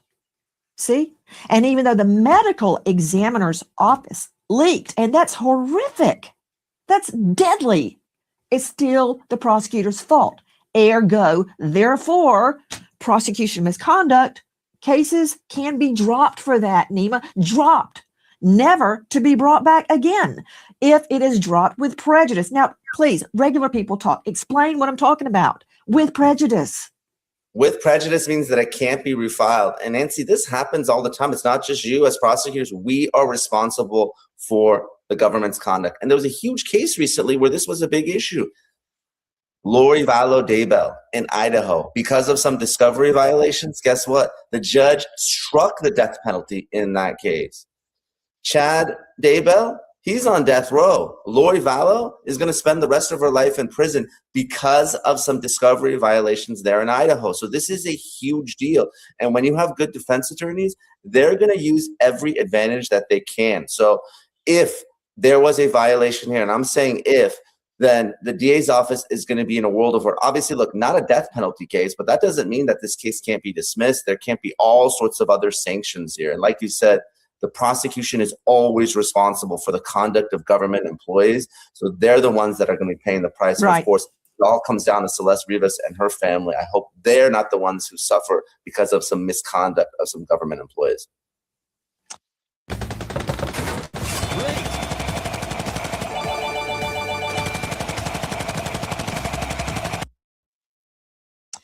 Joining us now, and I met him when he was at the Fulton County Medical Examiner's Office, which has a huge crush of a caseload, with me, renowned forensic expert Joseph Scott Morgan, professor of forensics, Jacksonville State University. He's the author of Blood Beneath My Feet on Amazon. He is the star of the hit podcast, Body Bags with Joseph Scott Morgan. But for our purposes, Joe Scott is a death investigator with over 10,000 death investigations under his belt. I don't know how to explain the reverberations that will occur because of the medical examiner's legal term. You may not be familiar with this, F up. Yeah. It's worse than an F up because an F up suggests, oh, I screwed up. Sorry. What's going on, Goddess? No. How you feeling? How you feeling? This was an intentional leak. Mm-hmm. Providing Correct. lurid, upsetting information about a little girl's rendering of her body, the disarticulation of her body in a kiddie pool. A leak of that volatile, incendiary, upsetting information for what? That leads me to the specter. Did they get paid for the leak? Are they like the anonymous tipster to the Daily Mail? I mean, people get paid for information. Hey, guys, right here, look at this. Thank you, control room. Here's shots from our friends at TMZ. That is the garage where we believe the kiddie pool was placed for the rendering of Celeste. And I'm putting it as euphemistically as I possibly can. Right there in his home. So thank you, TMZ, for that. But think about it. Where does this go? What if they were paid for the information to leak those very sensitive documents, Joe Scott? You worked in a medical examiner's office. It could be anybody. It could be one of the doctors. It could be an assistant. It could be a secretary. It could be a cleaning lady. It could be an intern that quickly Xerox the files or email them to someone. This is going to be a full-blown thing. Yeah, it is. And one of the things that I'm hearing, Nancy, is that they use the term plural investigators, which they have a huge staff of investigators at the ME's office, ME/corner in LA, and also other personnel. So you've got a huge section of individuals that have, Nancy, nothing to do with this case that are looking through these files. And Lord only knows what happened to them. And were there photocopies made? Were there actual snaps of individual images that people were taking with their phones? Has this stuff been disseminated? Because when you're working with a medical examiner, Nancy, there will be one investigator assigned to this case from the MEO, okay? And that is the only person along with the pathologist that is working the case, the forensic pathologist that did the examination. Those are the only people that really need to know at this point in time. This is like a sacred trust within our community. And what's so very disturbing about this, Nancy, and this goes beyond this case, right now, the trust has been so eroded between LAPD and between the MEO that this is one of these things that it will take forever to repair, not to mention all of the criminal and civil repercussions. Because, Nancy, this is what it comes down to. This child, as if the family hasn't had enough on them, is now being drugged before people putting eyes on this case that have no business in it, and they are seeing this over and over again. It becomes a sideshow, and that's something that we take very, very seriously. Well, I got to tell you something. Nima Rahmani, if I were the prosecutor in this case, it would be like my hair was on fire getting into that medical examiner and finding out what happened, because they are this close to getting the case thrown out because of misconduct for which somebody may have been paid. No question. So obviously there's going to be an investigation here, and I wouldn't be surprised if there's criminal charges, because that's how serious this is. But even short of misconduct, I mean, this is fodder for cross-examination. When the ME takes the stand, this will probably be discussed. When we're talking about jury selection, you're talking about prejudicial information that might not be admissible, that's already been leaked. So this affects voir dire as well. Nima, look at your screen. Look at her. Look at her. She is a little girl. She is dead. She has had her body rendered down, left in 2 plastic bags, and the front trunk of D4VD, David Anthony's Burke Tesla, and her body rotted. There's no nice way to say it.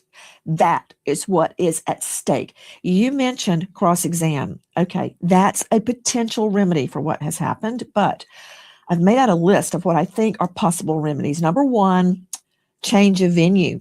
They may want to change a venue so people that have heard about this won't be on the jury. But wouldn't you agree that's going to be a bad move for D4VD? They don't want to change a venue. They're in one of the most lenient jurisdictions in California. You get a change of venue and you hike up to Northern California, you will get convicted up there. Yeah, forget it. I doubt they want to change a venue. They could try to get the prosecution thrown off. Won't work. They may try to get the medical examiner's office recused, unlikely because they're the ones that did the autopsy. The medical examiner is going to be reprimanded, that for sure. There will be a searing cross-examination. That's a given. Here's a concern. Remember what happened in O.J. Simpson, right? Furman and others on the force made the jury so upset about their personal behavior that it ended in a jury nullification. And we've seen it many, many times. The jury says, you know what? He probably did it, but screw it. The state was horrible. We're not convicting. It's a punishment for the state. Of course, you could ask each individual juror on voir dire, do they know about this? That's the If they say no and they can keep an open mind, the case moves forward. What do you think is going to happen? I think they're going to try all those things except the change of venue. Like you said, I mean, LA County is by far and away one of the best venues for defense lawyers. And like you said, the defense is going to put law enforcement on trial. This is defense lawyering 101. It started from the OJ case, but there are a lot. Hold on. So actually, so when I originally read this story about when she came up missing, y'all. So apparently, and you can go back and do your research. She wasn't even so they said she was missing, but she was still in the area because local store cameras had picked her up.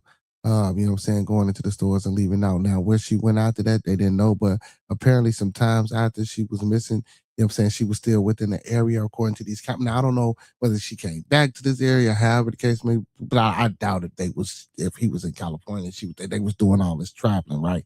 So she was still in the area up until a certain point. So she could have just been, I don't know, but for you not to know where your child was at that age, I think is insane. And don't get me wrong, I know this type of shit happens every day, but I really do think those parents knew what was going on. A lot of people here in LA County where I'm sitting that don't trust law enforcement, don't trust our government, and this is going to feed into that. But disqualification motion for the DA's office, absolutely. We saw this in the Tyler Robinson case with Charlie Kirk. This is something the defense is going to do, try to get the whole prosecution team kicked off. And again, bring this in every possible stage of the case they can. Jury selection, ask the potential jurors, have you heard about this leak? Do you have any views about the LA County ME and the misconduct allegations here that are going to affect your ability to And they have a complete right to do that voir dire questioning, voir dire, French for to speak the truth. It's known to us as jury selection. I got another question to Dr. Bethany Marshall joining us, renowned psychoanalyst. She's the author of Deal Breaker. She, of course, has her own psychoanalysis clientele. She has a full-on practice. You can see her not only on Peacock, but at 12. You can see her on Hulu. You can see her on Bravo. You can see her on Netflix. Now she's a star of a new podcast, On the Couch with Dr. Bethany Marshall. Okay, all that said, Dr. Bethany, why would you leak sensitive information? It's so clandestine. Setting it up, providing the information. Why? Nancy, this is their job. They see bodies on a daily basis, and yet they go home and brag to their family and friends. They call TMZ, whatever they did. This reminds me of your friend, Joan Rivers, right? When there was the wrongful death lawsuit, what came out is that her ENT took selfies of her while she was under anesthesia. And the wish for the notoriety, to gossip, took precedence over ethics. And there are just such widespread ramifications for this, unfortunately, that not the least of which is that her family now knows about the disarticulating, the rendering, what happened in that garage. So it's trauma upon trauma for them. You know, Nancy, I have to go back to something.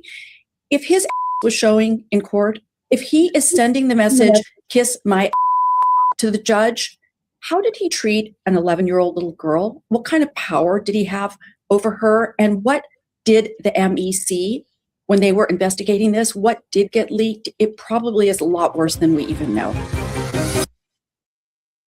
You're one sentence away from launching your website with Base 44. Since the beginning of the internet, there's never been such a fun... Hi, guys. Nancy Grace here. In today's uncertain economy, $100. Dan, how deflating is it that you work your rear end off, literally blood, sweat, and tears to create a case? Because when they got this case, all they had was a decomposing body in a trunk. That's it. You build the case like the LAPD did, and then the whole case can be thrown out because of someone leaking information out of all places, the medical examiner's office. Disgraceful. LAPD robbery homicide has a great reputation that's been hard earned by doing some incredible work over the years. Anybody around the country who works as detective knows about them and knows about their professionalism. They put their heart and soul, I can guarantee you those detectives focused on nothing but this case from the minute they found that little girl in the car. They built a great case. They followed all the breadcrumbs of evidence. They didn't just say he had to have done it. They are proving it. Their evidence is substantial, significant, and they should be proud of it. And they're going into court prepared to testify to what they have learned and convince a jury. And they feel good about that. And then this happens, I would be furious. I would be beyond livid. And as you mentioned earlier, it would scar my relationship with the ME's office for the rest of my career. You cannot trust them. You cannot work with them. It's that simple. It's horrible because they're one of the most respected arms of the state. Back to investigative reporter who is publishing one article after the next regarding D4VD, David Anthony Burke, in the LA Magazine. She is the star of Pop Crime TV. Lauren Conlon has been on this case from the very beginning. Lauren, we just came out of court. What happened? Yes, Nancy. So everything finally, after many, many delays, is ready to go for July 21st. We are going to begin what they believe is a 5-day preliminary hearing where the prosecution is going to present all of the evidence that they deem relevant to get this case to the point where David can stand trial for murder. Now, the other thing I noticed is that Blair Burke was very, very adamant about not having David shackled during these proceedings. And the judge did not make a decision at the bench. She just told Blair Burke to file a motion about it. Lauren Conlon, you're right. Everybody's just getting out of that California courtroom where it was determined this case is going forward. No more Wadey Katie, no whining, no complaining. Both sides claim we're ready to go forward with the preliminary hearing. At that time, evidence will be revealed. It has to be by the state. But you brought up correctly again, Lauren Conlon, somebody was whining.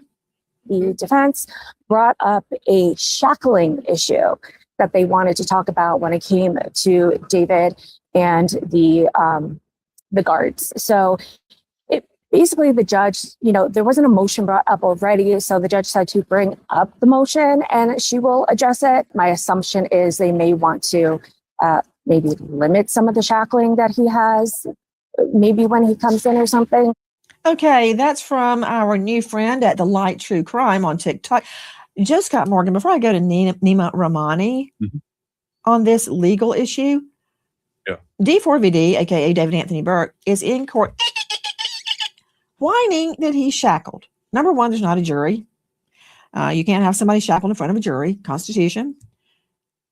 Could you just give us a little reality check in regular people talk? Okay, no big medical examiner words. Please. Gotcha. Yeah.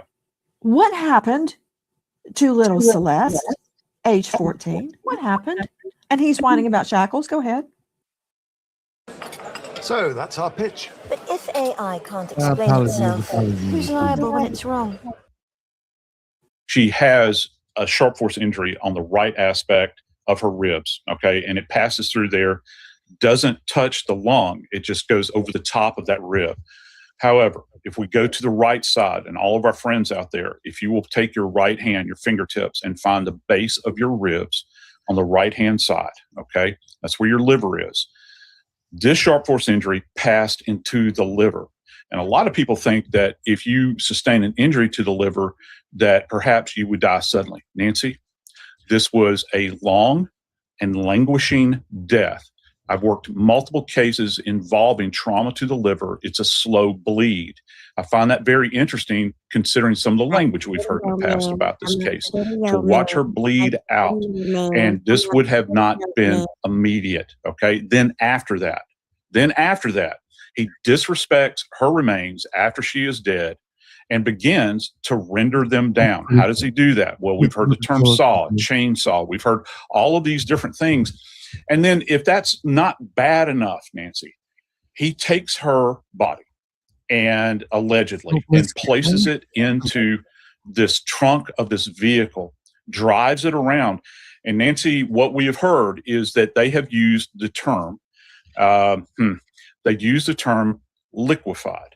So she's been in this vehicle, her remains, until literally all of the soft tissue has liquefied to the point where the remains that are still intact, she's floating. She's actually floating in her own liquefied tissue. So that's how horrific this is. That's what he did. I don't give a damn about your shackles. I don't think I could put it any better. Some of that video from our friends at Fox 11.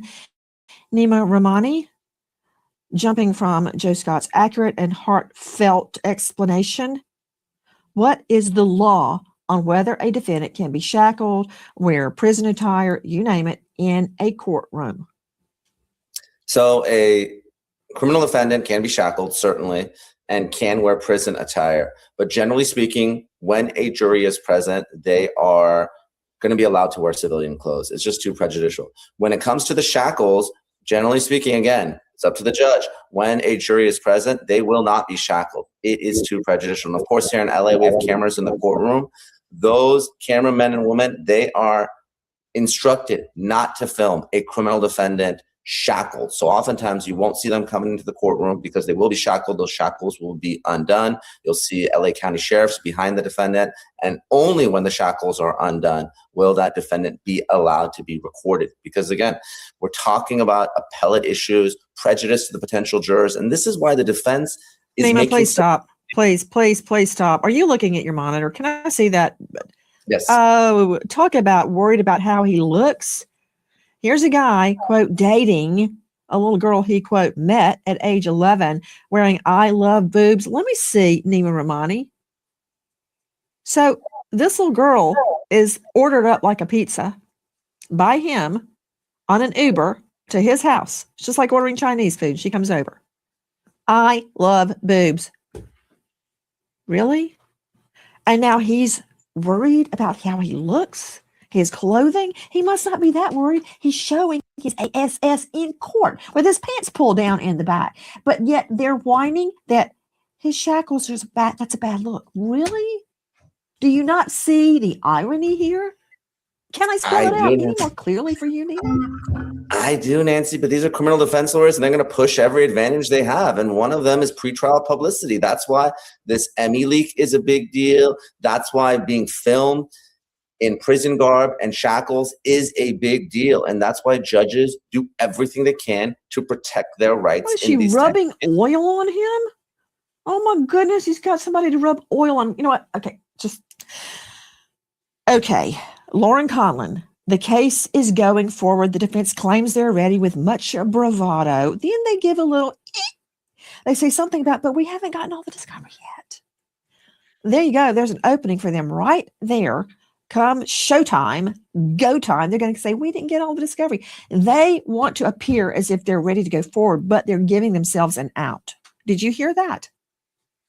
Yes, I mean, I definitely think if you listen sort of between the lines, you can pick that up. However, the prosecution stated at the status conference that the defense has everything relevant as to what they would need to make this into a case so they could defend it. They said everything that they need digitally, even all of the written police and detective reports. So I have no doubt here, Nancy, that they are ready to go. They cannot delay this any longer. I built this website in 5 minutes with Wix Harmony. So I came across this image recently and thought, Yeah, but that's crazy for them not to have. So, and again, y'all, for the mom, and what listen, and we're not just gonna say for the mother and the father, not to be implemented into this, because they say they first, they made claims as if they didn't know him, but come to find out they may have been, members of the same church. Of course, along with signing legal consent to go with him. You know what I'm saying? See, this is the difference between just, filling out a passport for a school or some overseas study type situation. No. They specifically signed or gave consent, for her to go to London and to be at these different concerts and things and backstages. So, yeah, mother and the father, I don't give a hell if the mom did it without the father knowing or the father did it without the mom knowing. Everybody should be in court and everybody should be suffering and reaping consequences from this shit. American homeowners, the FBI has been warning about a type of real estate fraud called title theft, and your equity is the target. With just a forged signature, your ownership can be transferred out of your name, and without protection in place, you're left with an emotional and financial nightmare. That is why we partner with Home Title Lock, so you can find out today if you're already a victim, and good luck.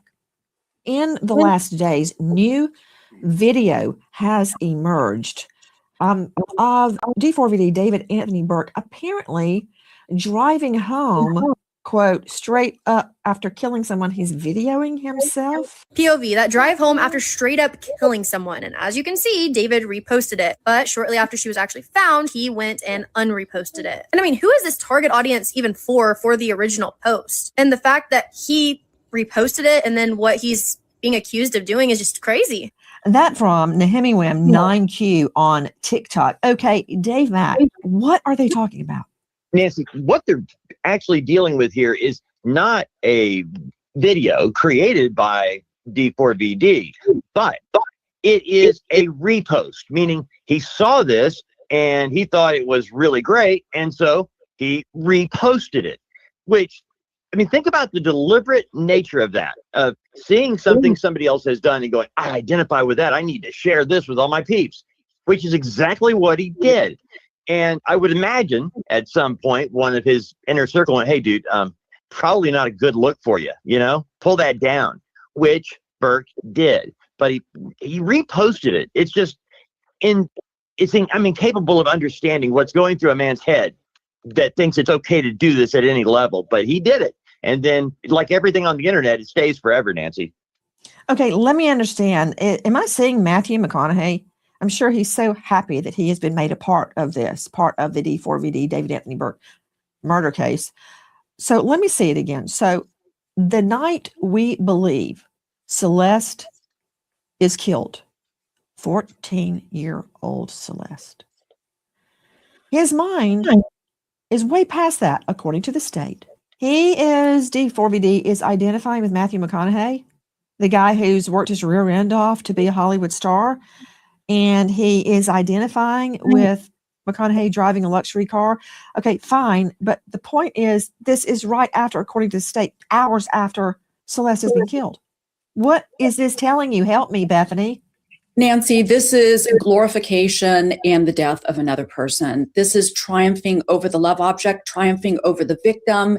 This is total disdain and disrespect towards her, just like he showed towards the judge in court today. And what I would be interested in is his digital footprint in terms of how he represented Celeste to his fans. Did he put her down? Did he degrade her? Did he beat her? But how did he represent her to the public? It seems like she was somebody that he routinely degraded in multiple ways. And this is the ultimate degradation, is to show that he just doesn't really care after her death. He just doesn't care. In fact, what we do know about domestic homicide is often after a victim is killed, the perpetrator feels a great sense of relief. And I think that's going to be a part of the court case, is what happened in the hours after her death and how relieved and glorified and delighted he was that she was no longer around, so he could continue with his career. I mean, help me out, Dan Murphy, former Detective Sergeant NYPD. According to the state, D4VD has just killed Celeste. And he's posting luxury car videos. I mean, he's barely, according to the state, barely wiped the blood off his hands. And he's gone to a PR event now. He's posting online. Then he gets the sense to unpost it and then later reposts it. This game, you're not ready for it. This is not a criminal mastermind. This is somebody who is so wrapped up and self-absorbed in themselves that everything revolves around them. And she was just, as you alluded to before, she was just something in his life that was expendable. And when she became problematic, she had to go. He is so wrapped up in his image. You mentioned earlier about wearing the orange suit, prison jumpsuit down below his ASS, as you say. That's a prison yard thing, but it's worked its way onto the street to become part of the street culture. Him doing that, in my opinion, is his way of saying to anybody he's going to be in prison with, because he knows he's going to be in prison, I'm like you. I'm a street guy. I'm a tough guy. I'm a rapper. I'm this. I'm that. I'm not some soft-spoiled thing. I'm willing to. My stars, Dan Murphy. This defendant was born with a silver spoon in his mouth. He is not gaining street. Man, if they don't stop that bullshit, you know damn well that is what is this guy? Hey, but see, with this, you know what? And people always say, you know what I'm saying, don't be prejudiced and don't throw racism and shit and all that shit into it. Well, look what he just did, man. Y'all got to stop it with this, man. And don't get me wrong, man. I agree. Like a lot of times, man, we shouldn't throw race into this shit, y'all. Right? Let's say we want to say that and be in a perfect world. But no, in this situation, it's like with the cake. No. But just like with what the fuck he's saying, though, bro. Like, stop that shit. Cred to me by literally showing his ASS in court. That said, the plot thickens, the deception intensifies. I want you to see something that we've just found.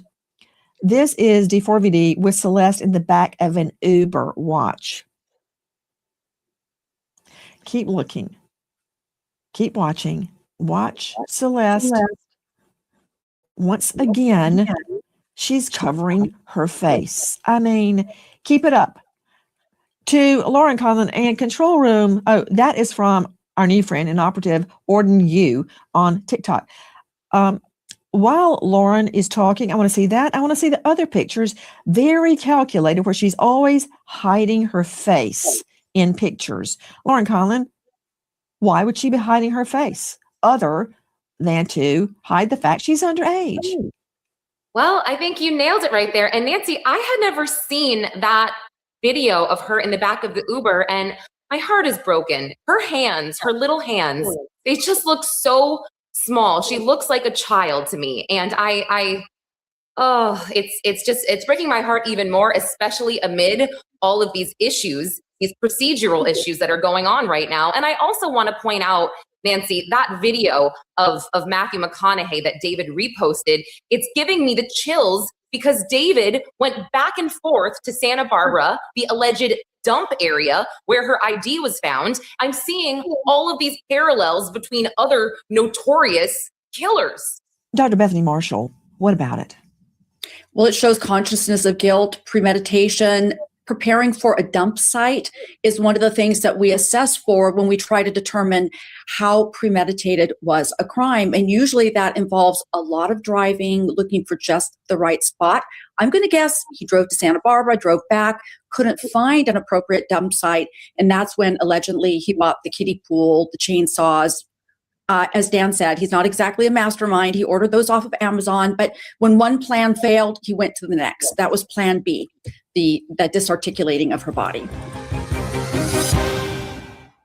Hi, guys. Nancy Grace here. Please join us on Crime Stories and stream it first on Fox One. When breaking crime news develops, we investigate it and bring it to you. Bombshell updates, answers to unanswered questions itself. You there and versus the presumption with evidence sufficient to prove him guilty beyond a reasonable doubt. We will be in the courtroom when the preliminary hearing starts. If you know or think you know anything about this case, please dial 213-486-6890. We remember American hero Officer Trevor Howard of Marked Tree PD, Arkansas, just 25 years old when killed in the line of duty, leaving behind grieving parents, Don and Joni. American hero Officer Trevor Howard. Thank you to our guests for being with us, but especially to you for being with us tonight and every night as we sit. Now, so for me, you know what I'm saying? Like, and I get it. You know, a lot of the times, you know, when we run this type of content and we run these type of things and, you know, we like to talk as people and we go back and forth. We know that a lot of people say, well, you know, why do we put race in? Why do we say this? And, I mean, man, we got to stop that shit because, and the reason I say that is because we know damn well why. We know damn well why. And for people to sit here and say that's not a thing or that's not an issue, it's fucking crazy. I mean, they'll put a nigga in jail in a minute. It won't be no protest, man. So you know, it won't be I nothing. said for us to jail in a New York minute. Yeah. And that, but you know, so and then, you know, even with the Nolan Wells case, man, you know how a lot of times, you know, the people are saying, man, you know, why everybody want to throw race up into that and this, that, and the third. Because I'm gonna tell you, man, and I'm gonna keep it 100. If those were 3 black boys or 4 black boys, man, you best believe they'll be locked up and shit right now by now. Hey, man, Without, I just said that, man. I'm just saying because because when we run these content and we run these things, and you know, because I like to respond to. It ain't like I got like 1,000 people in the chat, so you know I like to try. Even if I don't respond, I still like to try. You know, to put everybody's comment on the screen if I can't get a chance to read it or whatever the case may be, and maybe try to acknowledge it. You know, a lot of the conversation or a lot of the chat comments be insane with racist comments and you know, it's just insane. And you know, it tends to believe to ask the question, and I would love to have a conversation with some people, whether they're white, black, brown, red, or whatever. I want to have a conversation on preferably black people and maybe some European Americans about, can black people really be racist? Or is it more of the trauma that we've suffered? You know what I'm saying? I mean, it all depends because, you know, for you to say that a black person is racist, meaning that, you know, so the only self-racism or as I would say, colorism that I see amongst us is amongst each other. I don't necessarily think we're, so to speak, racist as if we implement systems of division or psyche and things like that to fuck up other communities or other ethnicities or other nationality of people. See, we don't do that. If we're doing that, the most destructive thing that we do is to ourselves, which is insane, which is pitiful, which is egregious, which we need to stop. And I'm not saying sitting up here trying to say, man, we play victim, because I'm not a victim. I'm very successful. I don't try to sell and promote. I just seen the brother say, oh man, he's a racist, I'm a racist, and I push this. So let me tell you this. So if you break down the word racist, if you want to say that I'm a racist, I absolutely am a racist. I am for the uplifting of my people, because that's all the racist is. See, now when you get into these words and you want to get technical, now am I prejudiced or am I a bigot? No, I'm not. You hear me? No, I'm not. Those are 3 different things. So being a racist, if you break down these words, it's you know, just like a scientist or a biologist. You feel me? You know, and I did a brief, quick little synopsis of the prefix ist and the suffix ra and where they come from and what they mean. So yeah, in that term, yes, I am. You feel me? And listen, there's nothing wrong with anybody being a racist if they're for their people, for the betterment of their people. Now, you out here pushing bad shit and destruction on others in order for you to survive when you don't have to. See, now that's where we draw the line. That's where, racist becomes racism, which leads into bigotry and prejudice. You feel what I'm saying? So, man, it's a touchy subject, but I would love to have that conversation about can black people really be racist? You feel me? I don't think so. I think we suffer the traumas of things that, been pushed upon us. And of course, the shit that we push on ourselves, man. And it's not easy to change because I always come up here and say, man, I think we're gonna need a couple of 100 years to get away from motherfuckers and be by ourselves in order to change the mindset, reprogram, debug, and really get a just and feel and understanding for what we're doing today. I also, it's just my personal understanding, man, that I think we need to do away with religion. You feel me? As far as what because all that shit does is separate and divide. Until we can come into common ground and common peace with ourselves.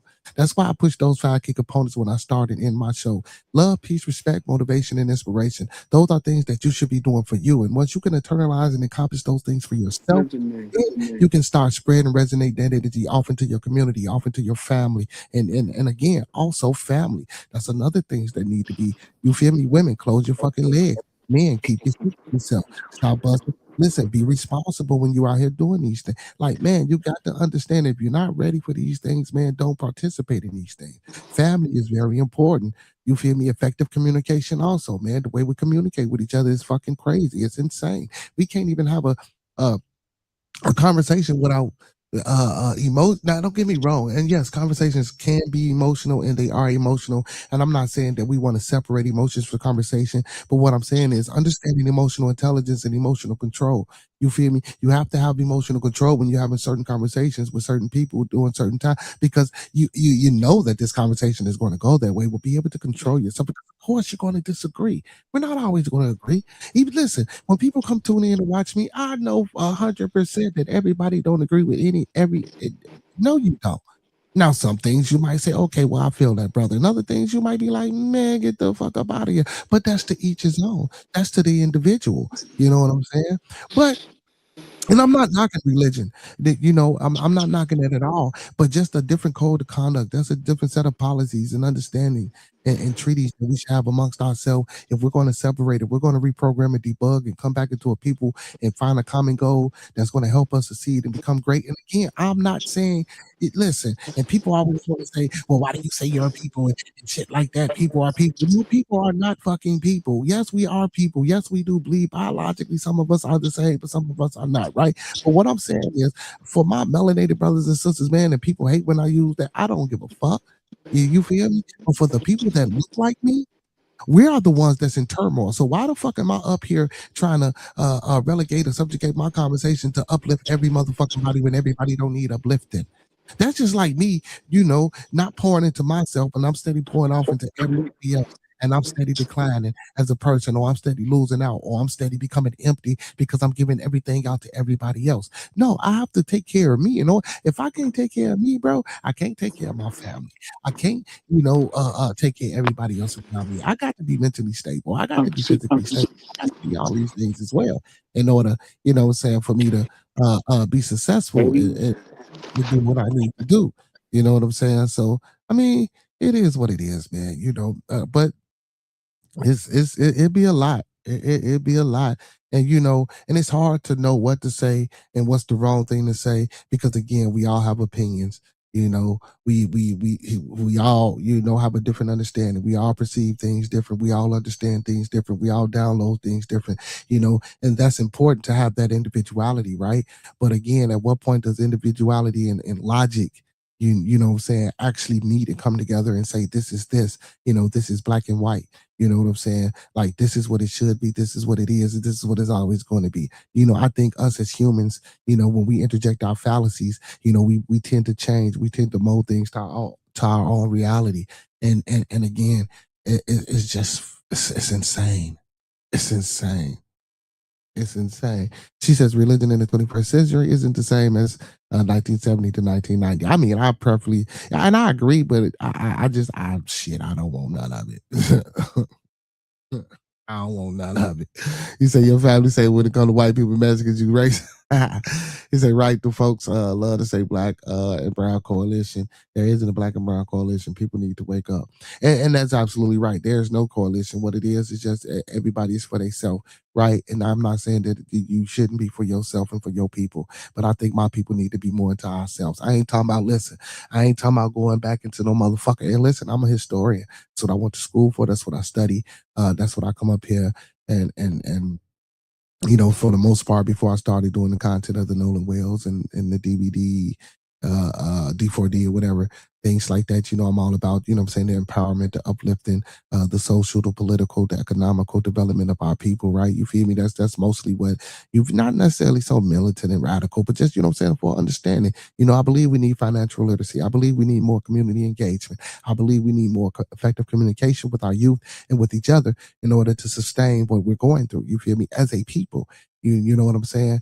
And I'm not saying that we're going to reach the unity phase all at one time, because I know that's hard. Because guess what? White folks don't unify with each other neither. They just find a common goal. And when they find that common goal, they run with it. That's all I'm asking for us to do, is to find a common goal so we can run it, so we can become better, so we can have things that we don't need to rely and depend upon, you know what I'm saying, motherfuckers to give us something. You know what I'm saying? But again, a lot of these things are easier said than done. But again, a lot of them not. All we got to do is just wake the fuck up one day and just do it.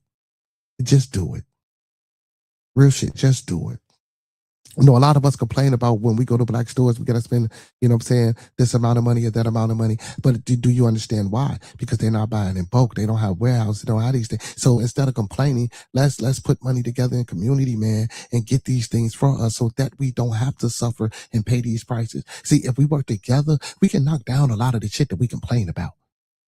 If we don't work together and we just fucking keep complaining, none of this shit is going to change.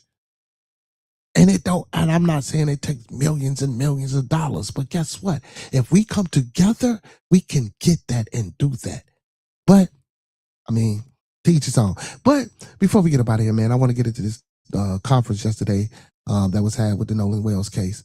I want to get into this conference. And also, man, I heard that that they saying that, I don't know if it's the FBI or the investigators, I'm not sure though, of the agency, that they're requesting 48 hours for them to give up Nolan's phone.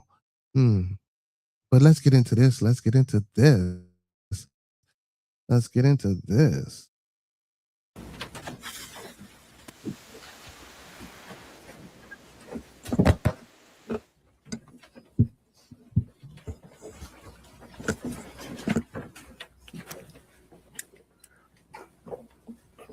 Good morning. Let me say the case that we have been dealing with now for the last several weeks around Nolan Wells is indicative of many cases around the country that have raised serious questions with racial overtones.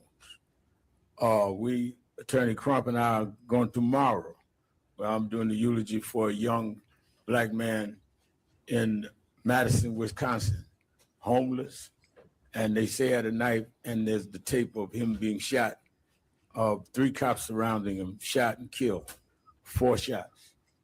And these cases building up in a climate of an administration in Washington that we cannot feel will objectively investigate. There was a time that we could say if state authorities fail us, we can go to the Justice Department. Even under George Bush, we went to the Justice Department. We, at this point, have to hope that one, we can deal with civil courts, or secondly, that there's a balance of power with the Democrats taking the House in November, and maybe the Judiciary Committee under that can at least put a check and balance on cases that need to be investigated.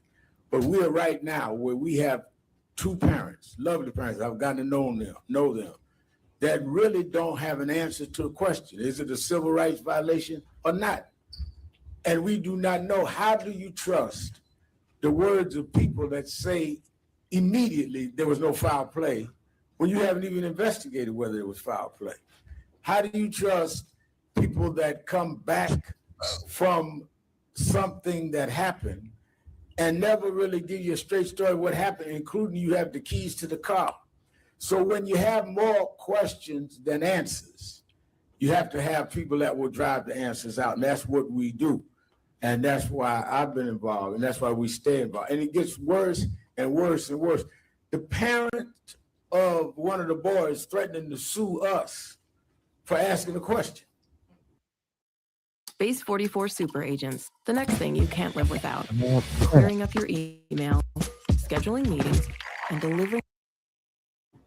Imagine that now.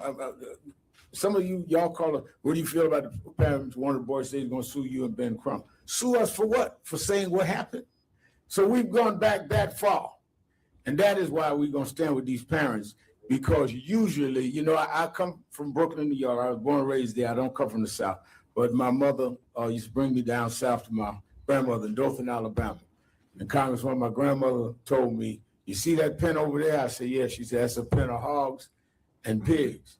I said, yes, ma'am. She said, always know something. If you take a brick and you throw it in that pile, the hog that hollers is the hog you hit. There's too much hollering going on in Mississippi that we haven't hit something. I can't figure out which one we hit, but we hit something. Because now they're talking about lawsuits. They're threatening this a mother of a child, trying to get her job taken. You wouldn't be hollering if we wasn't hitting something. And we're going to stay on that, and we're going to stay on it all the way. In light of that, before attorney, and I call him the Attorney General of Black America, gives us the legal basis, and then we hear from the parents. Congresswoman who lived herself through dealing with the whole tragedy of her own son. That's how we met.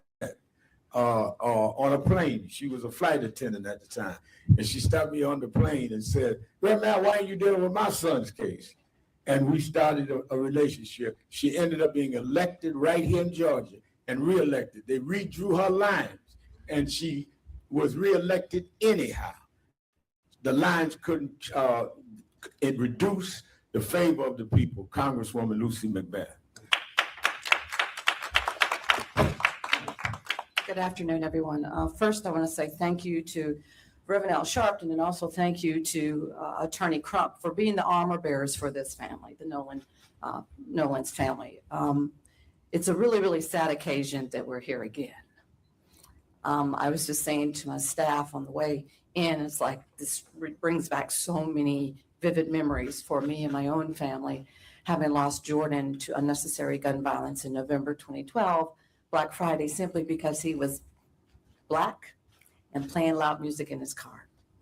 And so here we are again today, here for the loss of another Black young man in our community.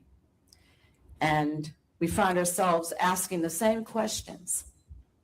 How did it happen? Why did it happen?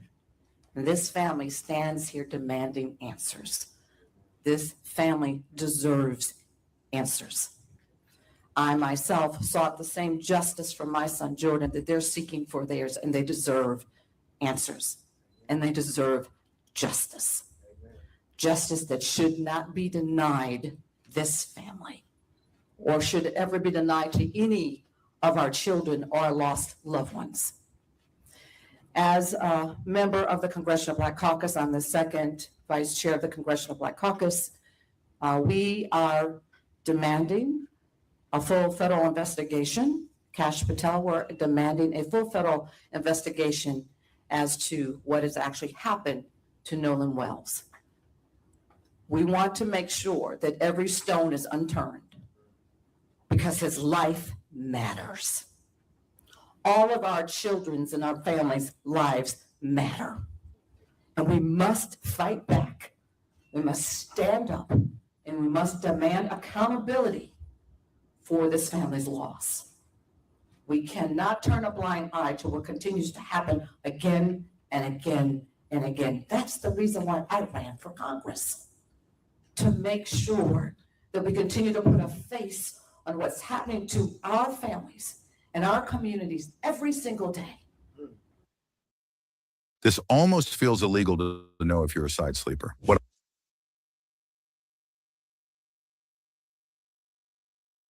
We must say Nolan's name. Say his name. Lift his name. And as the national Black journalist of this country, you have the ability to be able to lift this story and not let it die. We see over and over again these kinds of tragedies in our communities that continue to happen. And they make it to CNN. They make it to MSN Now. They make it to our local news for maybe 30 days, if that. And then the stories are gone. And the carnage is left with the families and the communities that have lost someone that they love.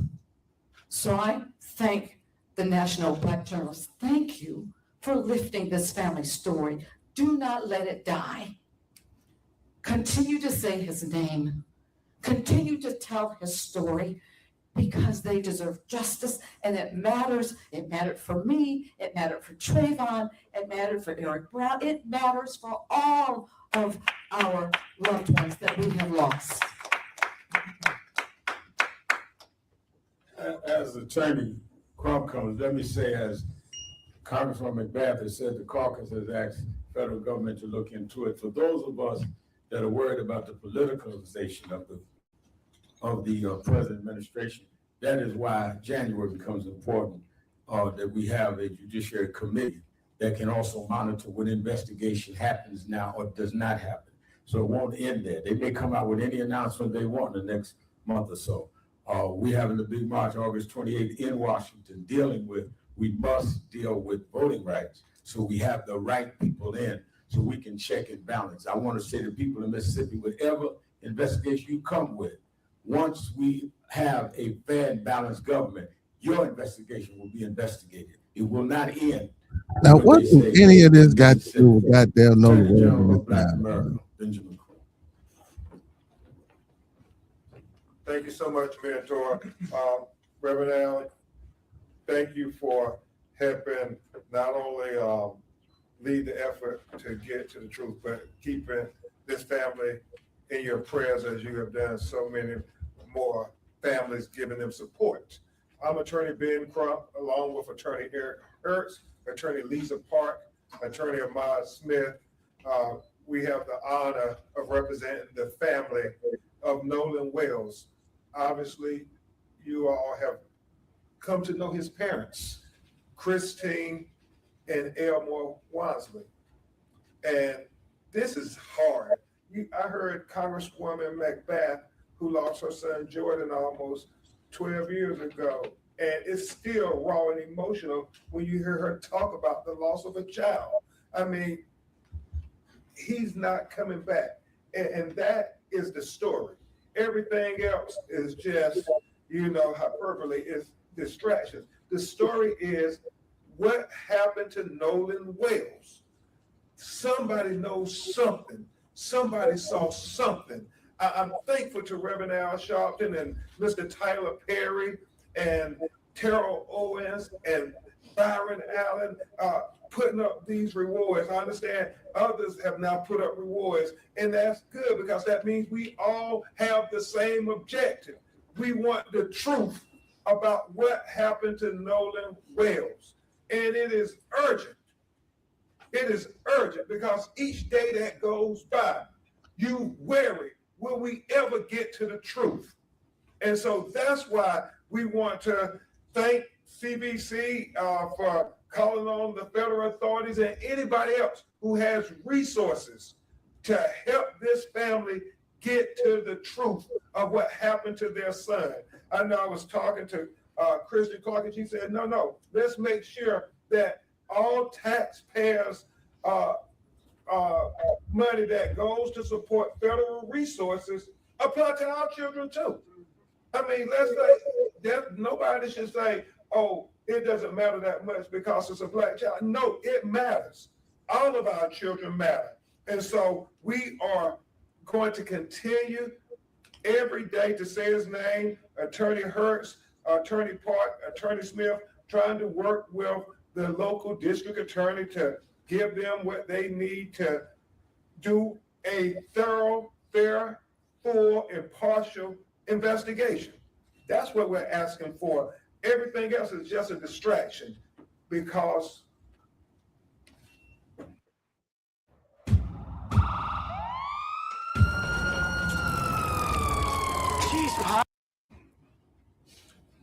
Nolan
I don't know what happened, y'all. They I guess they say shit enough with that. Huh?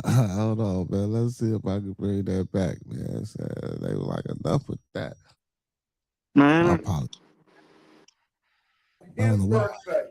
Everybody who claimed to ever be a friend of his, can we come together in unity and pray for the truth and try to have love in our hearts for this family, for this John, what's going on? mother and father, his sisters and brothers? Can we try to give them Hey, grace the Rebel. and give them Good love afternoon, y'all. and Just pray came. for Good their afternoon. Good afternoon. humanity, for their son who was lost on 4th of July and is never coming back?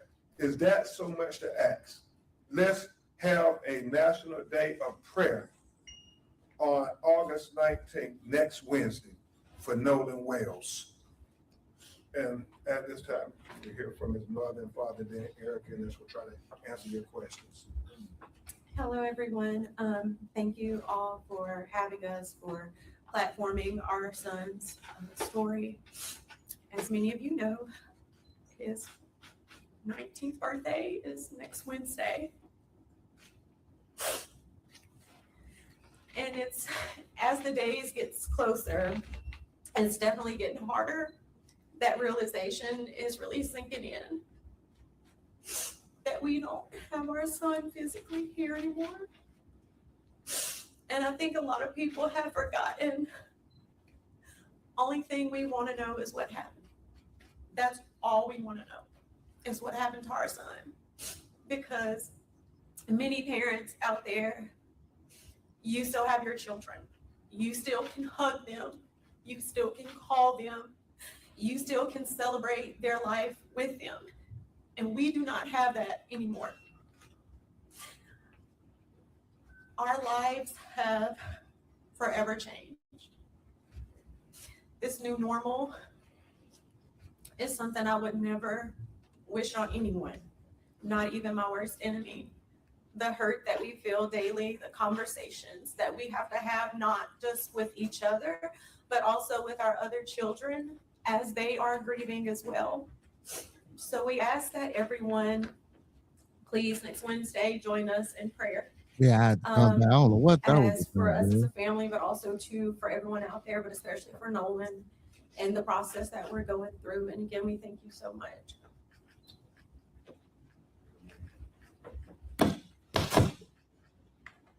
First of all, I want to say thank you to everyone who's constantly keeping our son's story in the forefront. You don't know how much we really appreciate that. Nolan brought light to our family. He was the fun in it. And with his birthday coming up, like my wife said, we have to deal with a new normal. Who knows what these years are gonna bring, but we know that these years on August 19th is gonna bring a lot of hurt, some laughter as we think about memories, but as far as our family, a very big piece will no longer be there. We just want the truth. We just want to know what any other parent would want to know. We're asking the questions any parent would ask. And if you feel that something's wrong with that, then that's a problem that you have to deal with. But as far as us and our family, we're just asking for truth, transparency, and to please keep us in your prayers. Next week is going to be a hard week, and the years follow are going to be hard. Thank you.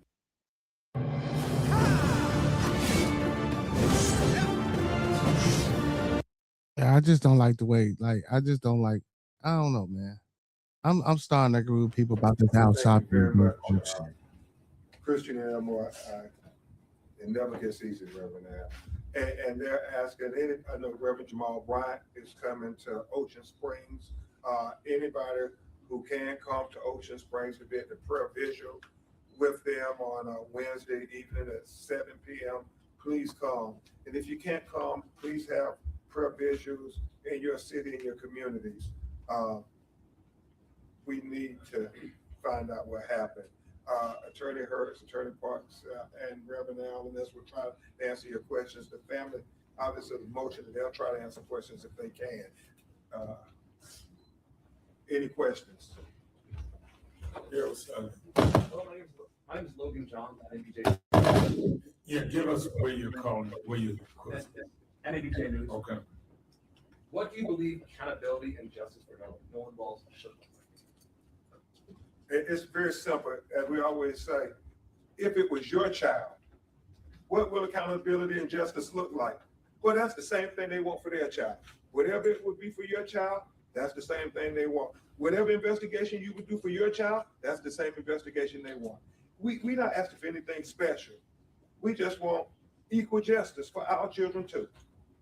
And I think that we must be very much emphasizing is they have said, again, here with the press conferences and statements they've made throughout, when they started at our headquarters in Harlem speaking to the press, they're not trying to come to a conclusion. The other side did, saying that there was no foul play. They're trying to tell us what happened. And we're going to stand with them on that, and as well as other cases around the country. Yes, sir. I'm Ezekiel Telemacher with ABC 24. There's been a lot of misinformation and rumors spreading on social media. Is there anything that you guys would like to debunk that you've seen that has stood out to you? Let me just say this. I went real. Well, I mean, I think that social media has distorted a lot. I think for myself and Ben, we're public figures that you're gonna have social media lie on us every day. I don't even know if I'm really here according to social media. But what hurts us is the distortions they've done on the family. But they've harassed her in her job and sent stuff to their house. It started with the father's question. They didn't ask to be public figures. They only are trying to get justice for their son. So I would just say, whatever social media people are trying to get likes and hits and all, do that against people like me that offered ourselves. But they didn't ask for this. All they want is what happened to their son. And I'll simply say this because that question has come up, and I released a statement, and I want to be clear about it. We defend the First Amendment rights of content creators reporting on Nolan Wells' case. We stand with content creators, independent journalists, and citizens who are responsibly reporting on the Nolan Wells case and asking legitimate questions in pursuit of truth and accountability. The First Amendment protects robust public discussion on matters of public concern, and those protections are not reserved just for traditional media. We are deeply concerned when cease and desist letters, threatened lawsuits, or other legal pressure I guess that's become gonna stop all that tools cease to and desist. intimidate or silence lawful scrutiny. There is an important difference between knowingly spreading false information and asking questions. Examining, I want to make sure I get it exactly as we said. Okay. There's an important difference between knowingly spreading false information and asking questions, examining evidence, identifying inconsistencies, expressing opinions, and demanding transparency. Reporting should not be silent. Reporting should not be silenced, and legitimate questions should not be met with intimidation. Those seeking truth and accountability in the Nolan Wells case have every right to continue asking questions and demanding answers, because we are America and we have a right to the First Amendment that includes Black people and all people. Hi, Denise Clay Murray, Philadelphia Hall Monitor. My question is for Congressmember McBath. Has the formal request for the FBI from the Congressional Black Caucus been delivered to the FBI, and what deadline have you given them for a response? We've actually we've actually written a letter, a formal letter, and it's already been executed. We've already sent it forth. We are giving them time to respond. We did not give them a specific deadline, but we did say that we are expecting to have an answer as soon as we possibly can. Attorney Crump, Ryan Young from CNN. Thank you to the family again for staying here and talking to us. There's been a lot about the meeting that you were supposed to have with the DA's office and the cooperation that they were supposed to be giving. Can you update us and tell us whether or not the family has had any contact with the DA's office? Are they talking with you? Have the investigators put their arms around you at all? Attorney Eric Kurtz and Attorney Parker, please. I'm Eric Kurtz, with law firm Eric J. Hurst PC, and I am heading the independent investigation in this case. I think the first thing, before I get to the exact question, is what's worse than losing a child? Probably nothing. But what makes it horrible is not knowing, and transparency is the key. So with us going into this case as doing an independent investigation, we first thank all the people on stage, all the people that have helped, and we thank you, the media. We have had much communication with the district attorney, and I feel that is confidential. We have cooperated, I can tell you that, and we just want to cooperate like anyone else would have to cooperate. And we are continuing to do that. It's a duty to our clients. For just $67, you can generate as many videos as you want and never have to worry about showing your... So just to address that specifically, you may already realize.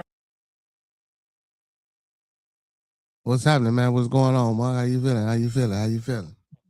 Not much, just paw-pawing today. I'm through paw-pawing though, but still checking out the show and just came from the AA meeting. Okay, all set. You got the grandbaby and shit. Okay, man. What you got to say, man? Fill us in. What you got to say? What you thinking? In and not because I was, with my grandbaby on which one, this or the David thing. The David thing. We'll start with the David thing. Man, whether he done it or not, he needs to just be locked up. That's all I can say. Whether he done it or not, you know what I'm saying? Because for some reason, I don't feel like he done it, but at the end of the day, you still done something. You know what I'm saying? That put that girl life in jeopardy regardless. You know what I'm saying? What about the parents? Do you think the parents should be locked up as well?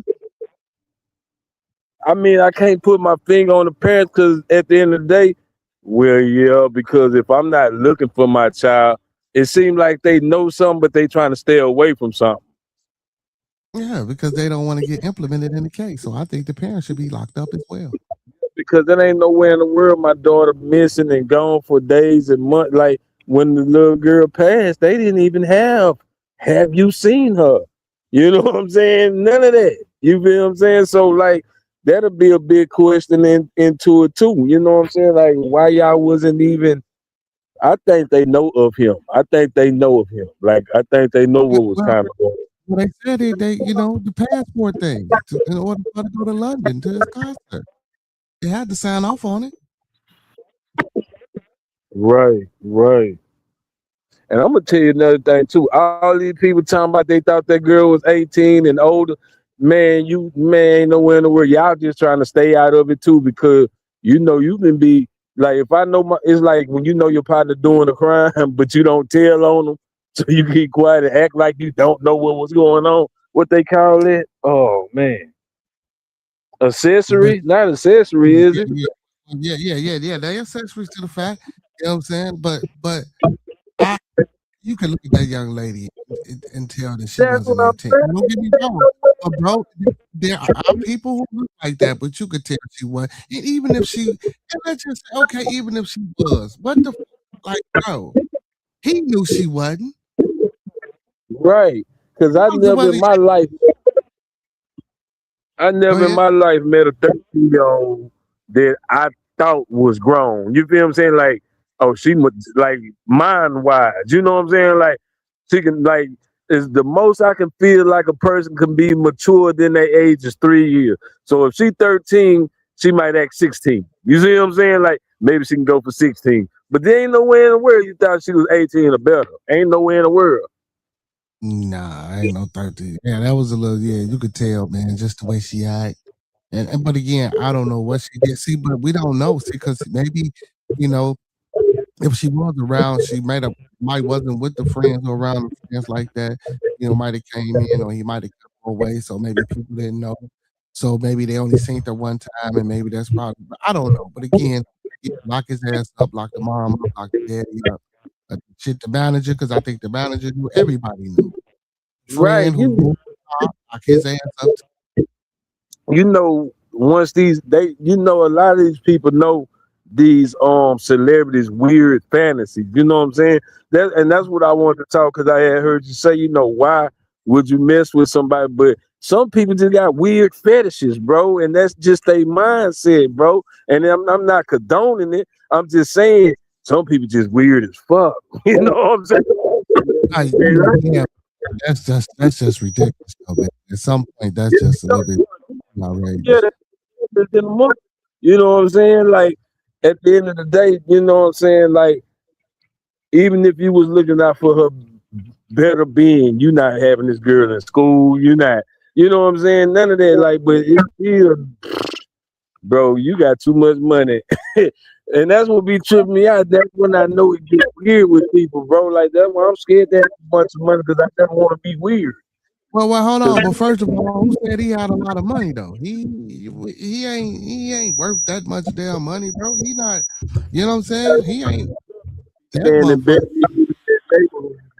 That's not no poor neighborhood he was staying in. Man, listen, man.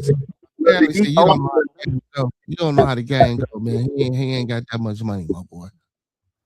I don't know. He around with money regardless of the fact. You feel what I'm saying? Even like some people, even if you ain't got that type of money, you stay like just say he playing like the Joneses. He just want to look the part. You feel what I'm saying? You still need to act the part. You feel what I'm saying? Like if I ain't, how broke niggas act like they got money. You know what I'm saying? Yeah, I mean, no, don't get me wrong. He worked about $2-3 million, but to keep that lifestyle up. Yeah, if he worked 2 or 3 million, that's cool. But I'm just saying, well, yeah, he ain't even got weird money. Yeah, I see what you say. Yeah, them niggas be in the 50, 40 millions and over. Yeah, man. Hey, when they start acting weird, okay, I see. Yeah, he don't even have weird money. Nah, $2 million not weird money. Yeah, you know what I'm saying? Yeah, that ain't what, you know what I'm saying? That just, I barely got through the toe type situation. You know what I'm saying? No, but Yeah, no, and it ain't weird money because, you know, motherfuckers, you feel me? Like, we can't say that. You know what I'm saying? Because shit, you 2 million, it still get you shit that you ain't never had before. You feel me? oh yeah, oh yeah. But I ain't gonna say that. Now, this press conference, you know, what, you know, I really, at first, I was with the being. Gee, being Crump need to go sit his ass down, man. I get it, but man, being an owl, man, they need to go sit they behinds down, bro. yeah, I'm gonna tell you why, bro. And like I keep saying, bro, let's take the race shit. I mean, I understand it's there because of what's going on, but sometimes let's just be men. Men like to be jealous of certain things. Maybe it was some jealousy. I don't know, but when you come in and talk about this is like Emmett Till, this can't be like Emmett Till because you know what I'm saying, that was at a time when you couldn't be around white people and stuff like that. It's a little bit. You misquoting. You could be around white folks. You just couldn't. You're saying you can intermingle like today. You can't intermingle like shit. You couldn't just kick it with a white girl like that and walk around town. Not in Mississippi. not like that. Yeah, but you could be around white folks. Yeah, I mean, but at that time we weren't trying to be around like that's a whole nother story and topic with the Martin Luther King situation. But at the time it was cool to segregate. You know what I'm saying? We were cool with it. And then it came a time where people want to be equal to that's, you know, but yeah, Big Pump them, they be on some other shit, bro. And I'm gonna say it like this. They on that nigga shit. I don't, bro. I don't like that. Well, I ain't gonna say that. I disagree with that statement, man. I don't think they on no niggas, however you want to put it. I don't like that phrase. Talking about is race involved, and you could see you getting you throwing the people off the trail of what's really going on. You know what I'm saying? Because now we looking at it. Because I can't see it being racism when he went to school with these cats and they be kicking it. So where's the if that see, now listen, now I'm not trying to say that it's racism. I don't want to make you think that it is when I say this. That don't mean it can't be. I'm not saying that it is, but we can't say that don't mean it can't be because they went to school with them. Shit, you go to school. No, stop that. We can't say that. Now that I want to nah, brother. Hell no, brother. Nah, brother. If you can go to school right now with white people, because I can have my daughter come and give you stories about racism that she been suffering in school with all white folks. You feel me? And I'm not saying that this is the same situation, but we can't say this because he went to school. You know, it was a case of racism. I'm not saying that it is, but we can't just say that, man. We don't know how to. They sitting on a boat hugged up with each other. Yeah, but see, listen, that's him and her. That's not. See, you missing the point. It's not everybody. But some people still feel this way. Just like earlier when I was playing the thing about the brother, you see how that white man just came up there and said, "Oh, well, he's sagging his pants below his ass," and then, like, bro, that's not. And then it carried out into the street, like, bro, see, that was him socially, racially profiling, bro. That's what that shit was. That was a racist. It could have been seen and took for being a racist ass comment. Now, yeah, I will say that's stereotyping, but what I'm saying is stereotyping. You can clean it up, call it what you want to call it. Yeah, you tell me, all black people say they pants. That's not true. You see what I'm saying? Right. It's not true. You know what I'm saying? But what I'm saying, I'm not saying you're wrong. But we talking about Mississippi. We talking about the things that didn't happen and the things that went on there, bro. Now, can I definitively say that this situation of the unalive and the Nolan Wells happened to be a racist or a case of race? No, I can't. Will I say that? No, I won't.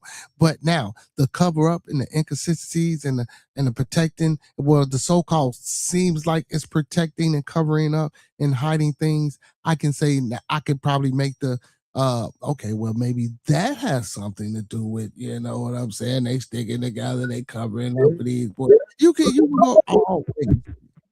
I will agree with you on that. Now I believe it's more covering up than racism. I will say that. Yeah, but here we go. But where does the covering up come from? It ain't us covering it up. I understand, but I believe this. Let's say if it wasn't Nolan and one of them, I think they still would have did the same thing, maybe. I don't, and I disagree with you 1,000 million, Man, if I'm infinity%. And if you fooling your friend, them boys would have been in jail.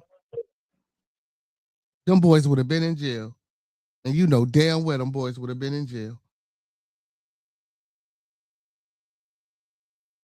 It wouldn't have been no same thing. No boys would have been in jail. I mean, if I got the power to cover up, anybody can get covered up.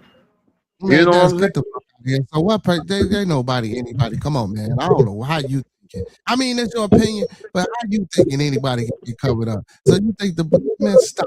Really think about what you say. You think they got the? Make it the. Come on, man. Stop it. Stop it. I love you, but stop it. They not getting shit covered up like the white boys can. But again, I'm not saying it's against the race, but as far as covering up shit, and my stepmom judge and my daddy's like, yeah, bro. And I'm not saying that makes any difference, and I don't want people to say that. I'm just arguing the fact of what he said. I'm not saying that these things are true for this case. I'm just being the devil's advocate to his response. Yeah, but no, bro. No, I just either one of them other than Warren. Like if Warren would have been the one on the line, yeah, them niggas would have went to jail. The one parent, and then you got Boyd, he a football player. Like it's a lot of them got things going for them. You know, when they got power, they cover up.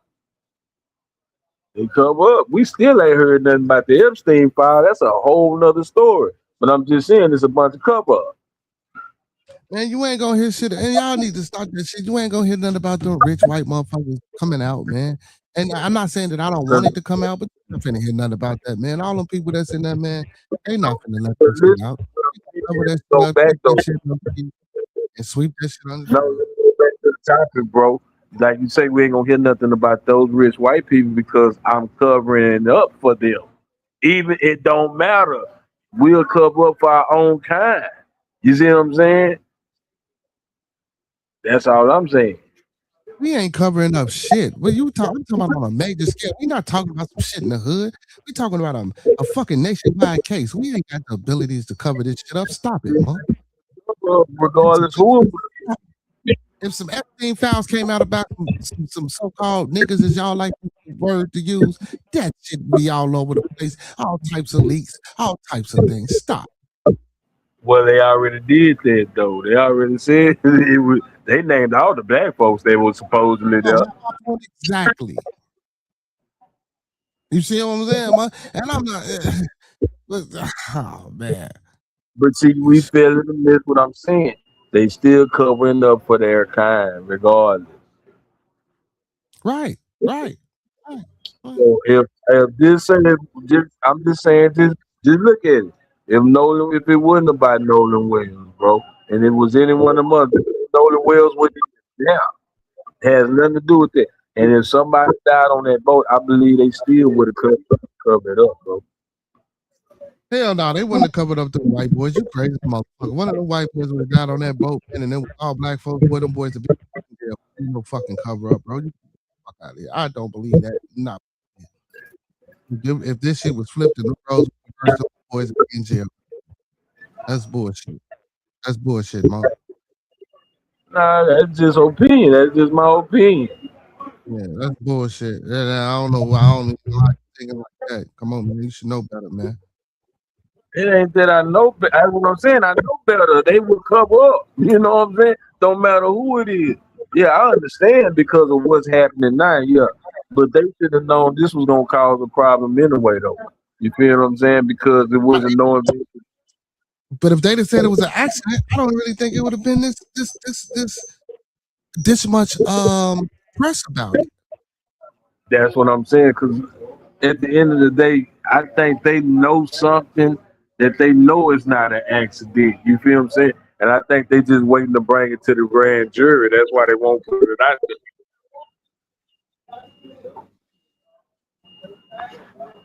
You don't see what this grand jury say. Hey, what is a grand jury? Come on, man. All this time, you ain't never looked up what is a grand jury. I really don't care because I ain't got to go in front of them. I mean, wow. So why you care now? Because I want to understand now why they could be holding something if it's worth bringing in front of the grand jury instead of bringing it.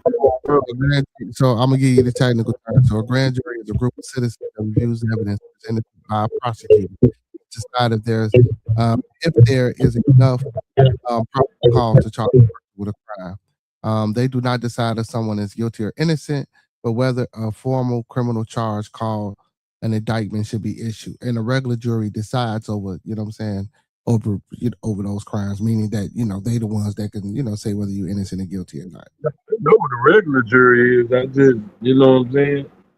Yeah. I never had to deal with that, but at the end of the day, I know one thing: they did not force these people. They trying to force these. You heard about that, or that's what you've been to talk about the phone? Yeah, well, yeah, that's what I'm feeling. No, I'm just gonna let this press conference break because they did say that they had 2 days to give up this phone. Everybody been talking about, and like I've been telling people, she wants her own private investigator to go to the phone, or she wants someone there with them as they do their investigation with the phone, because there's been so many inconsistencies, so many so-called alleged cover-up. So when this information about this phone, or she turned this phone over, she wants people there to actually see what's going on and what's being done, or she wants something to be done on her own, and then maybe so they can, compare and contrast, so shit won't get distorted, like everything else has been distorted. But so yeah, we're gonna listen to the rest of this press conference and see what they're talking about, and then we gonna get up out of here. Realize and already know, there was a meeting on July 15th in Mississippi with the DA's office. At that meeting, there were several things discussed about the investigation regarding Nolan Wells and what happened to him. In that meeting, there were several things that were set out and agreed to, and we expect the DA, as well as our own team, to follow those agreements. Yes, sir.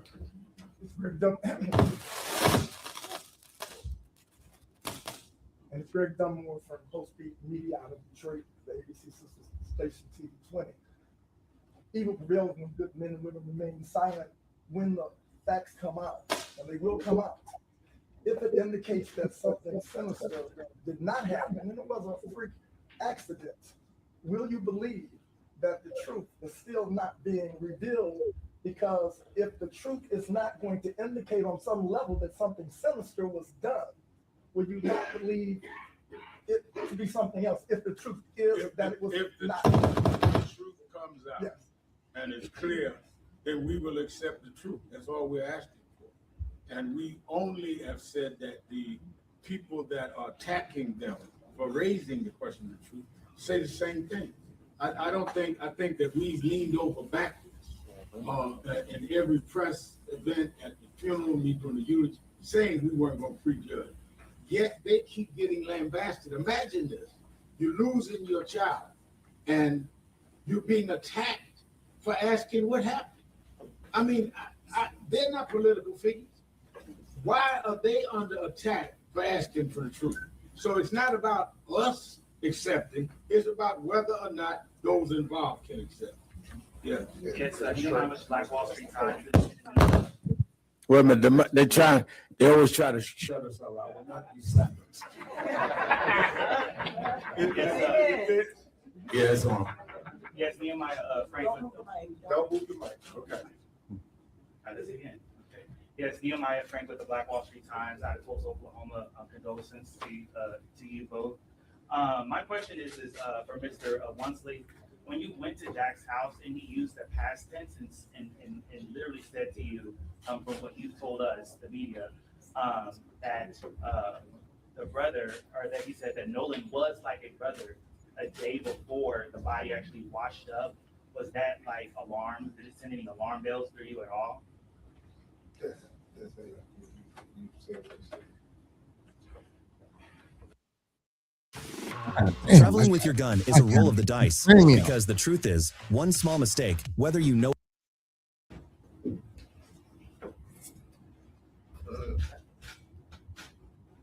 Put yourself in a father's shoes and you just found out that your child is missing. The only thing you want to know is where he is. Trying to go back and think about specific words at that moment, I wasn't thinking about that. My mind and my focus was finding my whereabouts of my son. Hey, Tom Jones, reporter with WSB TV here in Atlanta. I keep hearing about this young lady that Nolan left with. Has anybody managed to talk to her? I think that what we're trying to carefully do is not impugn the investigation. So a lot of what may and may not have happened in terms of the dialogue with the lawyers and the family would not be prudent to testify on WSB Atlanta. Hi, my name is Jahara Wilson. I'm with Glavity. You're calling on the Department of Justice to open an independent federal review of Nolan's death. What do you believe federal investigators could uncover that local and state authorities? Let me clarify also, the Congresswoman want to get some clarity. Also, I do want to clarify that we've given them 7 days to respond. It was 7 days. So I'm sorry, Bethel. What your question was, what do we hope to get from them, the federal investigation? What anybody will hope. We are taxpayers too. It's the federal resources that can offer resources to help investigate the matter thoroughly. And so Nolan was not only Christine and Elmo's child, but when you think about it in a philosophical way, he was all of our children.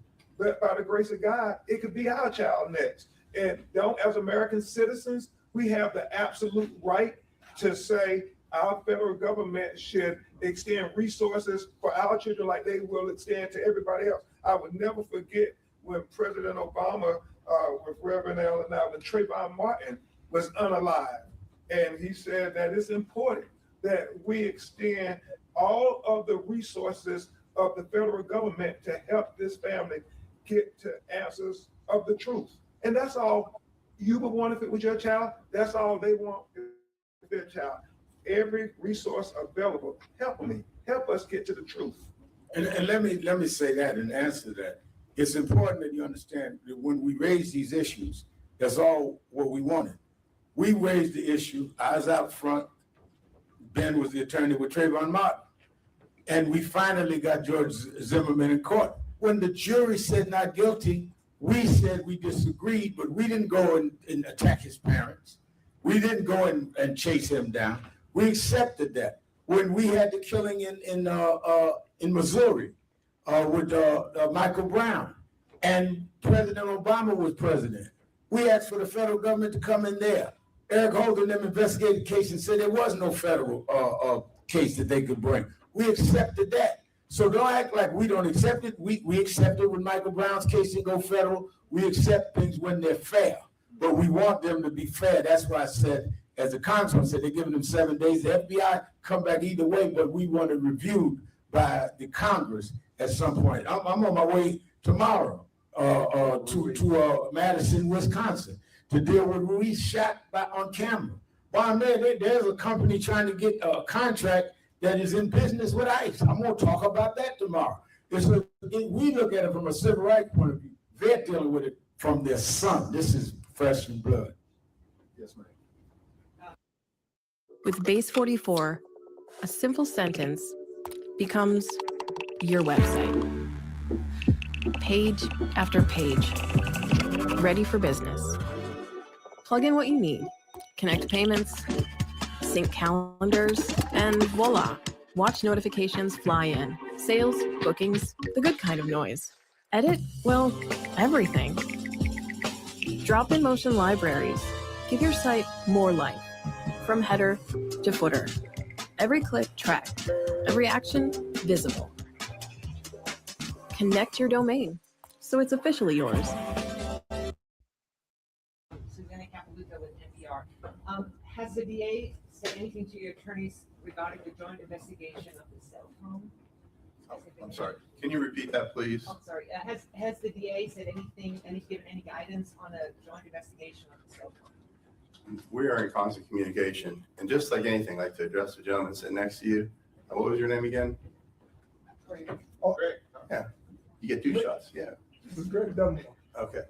Just to address Greg's question, you know, the truth has to be proven and shown with the methodology, the way they came about. Someone just can't come out and say, hey, you know, I have a Ferrari, and then you believe they have a Ferrari.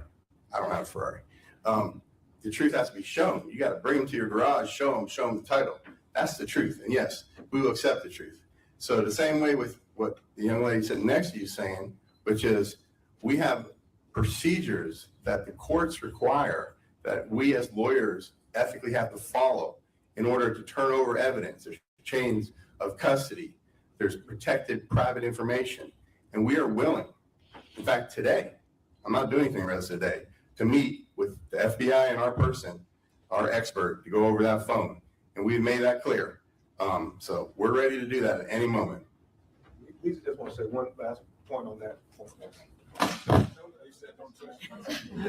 going to back a little bit. So just to clarify, what the agreement was that the DA's office, and this is the Jackson County DA's office, as well as our forensic team, and possibly the FBI, were going There go that Asian representation.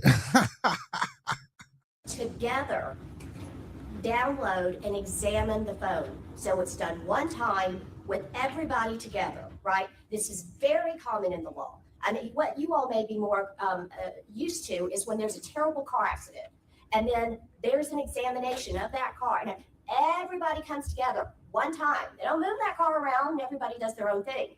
This is what is supposed to happen. We are waiting for the DA to determine the time, the place, the date. Let us know, and we are going to be there with our forensics team and anybody else, but it's done one time, one examination. We're ready for it to happen. Julie Walker, Associated Press. Can you give us a sort of a timeline or what's next going forward, including any possible lawsuits that would be filed, not against you, as you had mentioned before, but that you would be filing? And then to the completion of the independent autopsy and how that's moving along, and anything else that would be moving forward. And I know you had mentioned you wanted that national day. Other than that, anything in the future? Well, we want to make sure people understand we're going to follow the truth wherever it leads us. There's been a lot made about we want to come and bring some lawsuit. When Christina Elmore called me, we weren't thinking about bringing a lawsuit. We were thinking about just helping them get to the truth. That is a vehicle that we can use to get to the truth if the facts tell us that. We send out preservation letters, and everybody said, oh, they're going to sue them. No, we send out preservation letters to preserve the evidence. And in those standard letters, you say litigation is reasonably anticipated to say, don't get rid of the evidence. We're on record that we want the truth, the whole truth, and nothing but the truth. And that's what's going to lead us in what we do. It's about the evidence, nothing else. And this family has always said from day one, even when I called Reverend Allen and talked to him, they have been consistent. We want to know what happened to our child. Everything else is just, it's just clickbait and everything. It's about what happened to our child. Black Press, NABJ, we need you now more than ever to keep everybody focused. What happened to this 18-year-old Black teenager in Mississippi? Because there have been questions when you look at the history of the Deep South where young Black people are unalive and nobody ever gets any answers. Well, we want Nolan Wells not to be like many others that came before him. And that is why, as I said earlier, August 28th, the anniversary of Dr. King's March, Martin III and I we were doing a huge march in Washington, Lincoln Memorial. This will be highlighted in other cases because these things keep happening. And to protect the right to vote, So we intend to stay out on the battlefield as long as necessary. Yes. And I'd ask about the independent also. We understand that Dr. Roger Mitchell made himself available at any point that the district attorney's office and the medical examiner will allow him to come. He's ready, willing, and able to go do it. Brooklyn Banks with NABJ News. You mentioned just now that multiple cases have happened like this that are similar. What do you think about this case in particular being called race politics? About this case in particular, what? Being considered race politics. I think that the race politics of this case has been the reaction. I think that we're not predetermining that the case was racial. We're determining that the answer, the investigation, has been racially divided, and that's what made it racial. Yeah, I'll take two more. This is a press conference, not a revival. We're not going to be here all afternoon. Yes, sir. And also to be a loud voice, in particular, piggyback on what Attorney Trump said, is it the fact that this happened in Mississippi why it seems to be so difficult to get answers in regards to the black man's death? Did you say Trump or rather than Crump? I'm just trying to. Yeah, we're praying for you at the prayer meeting. I want to keep an open mind. I know there have been several attacks on us just for asking questions, and it's okay. I mean, when you think about Mississippi, they attacked all my heroes. The governor's predecessors, they attacked, Ida B. Wells, Medgar Evers, my personal hero, Thurgood Marshall, Dr. Martin Luther King, for saying that we're going to stand up for Black life and Black humanity and the right to Black people to have the Constitution applied to them as American citizens. So I'm unapologetic in my defense of Black life, Black liberty, and Black humanity. God has a calling on all our lives. And when you figure out what that calling is, you don't second guess it. You say, God, I know why I put on this earth, to be there to stand up for our people in times when they have nobody else to stand up for them. And so whether it's Mississippi or anywhere else in the deep South, or as Malcolm X said, I heard they discriminate against Black people in the South. He said, I guess my definition of the South would be anything beneath the Canadian border, because last time I checked, they discriminate against Black people all across America. And so what we're saying is we are open-minded. We want to trust them, but we can't be naive. We have to verify everything, as Attorney Hurt said. Whatever conclusions you come to, we want the methodology. Whatever investigation you're doing, we want to know that it's the same investigation that you would do with your child, not treat Nolan any differently. That's what we're trying to do. That's all we're asking. All right, we're going to take one more, and then we have to take the family out. Jesse Jackson Jr., who has his own radio show. I represent KDLA today. Let me ask a question, Reverend Sharp and Reverend Conley. I'm OD in Paris, I'm OD in France. I thought that I told you I need the advance. Put down your IG and look. Nolan Wells's body was found on federal territory, Horn Island, run by the National Park Service. Are you aware of any death investigation opened up by the National Park Service into his death on federal land? First question, actually two parts. There have been 7 arrests made for the swimming pool, also run by the National Park Service. Why the disparity between arrests over the reflecting pool in front of the Lincoln Memorial and 0 arrests, subpoenas regarding the National Park Service in the case of Nolan? The answer, and I have the lawyer's answer, is that is why we raised it, thanks to the CBC and Congresswoman, to a federal level, because the federal government has to answer those questions of involvement, because Horn Island is federal property. And while they can have a grand jury indict around the reflection pool, then announce they're pulling back the charges, now have with a new special grand jury. They went to a pool twice and haven't come to Horn Island one time, and it was federal property. So I think that the contradiction there is why we keep raising the question. And also too, as a matter of record, you know, being in Congress, there is federal oversight. And I sit on Judiciary Committee in Congress. We also have the Senate Judiciary Committee. And oftentimes there are a lot of these kinds of investigations that come before us because we have the authority for oversight. So since this is considered, at this point, would be considered something of national federal interest, that is the reason why we're asking for the accountability to make sure that this is not just swept under the rug. And I'll say in conclusion, thank you to the media. Now more than ever, the fourth branch of government, we need you. NABJ, we need you now more than ever. We're talking about Nolan Webb, but remember, there were two other 18-year-old Black teenagers who were unalive in highly questionable situations. Tyler Smith and David Urban. And we need to be talking about these children. We got, you know, the young lady, Alyssa Hackett, who was, I mean, brutalized by a state trooper and who cursed her. I mean, she's a tiny Black teenager. And, you know, Reverend Allen, as we were looking at the video, as a girl dad, I mean, if a police officer can't have an interaction with a Black teenage girl without body slamming her, cursing her, and punching her in the face, what does that say about where we're at in America in 2026? This is about covering those stories, even when people who may run your news outlets don't want you to cover the stories. We need you to give us a voice in the tradition of Ida B. Wells.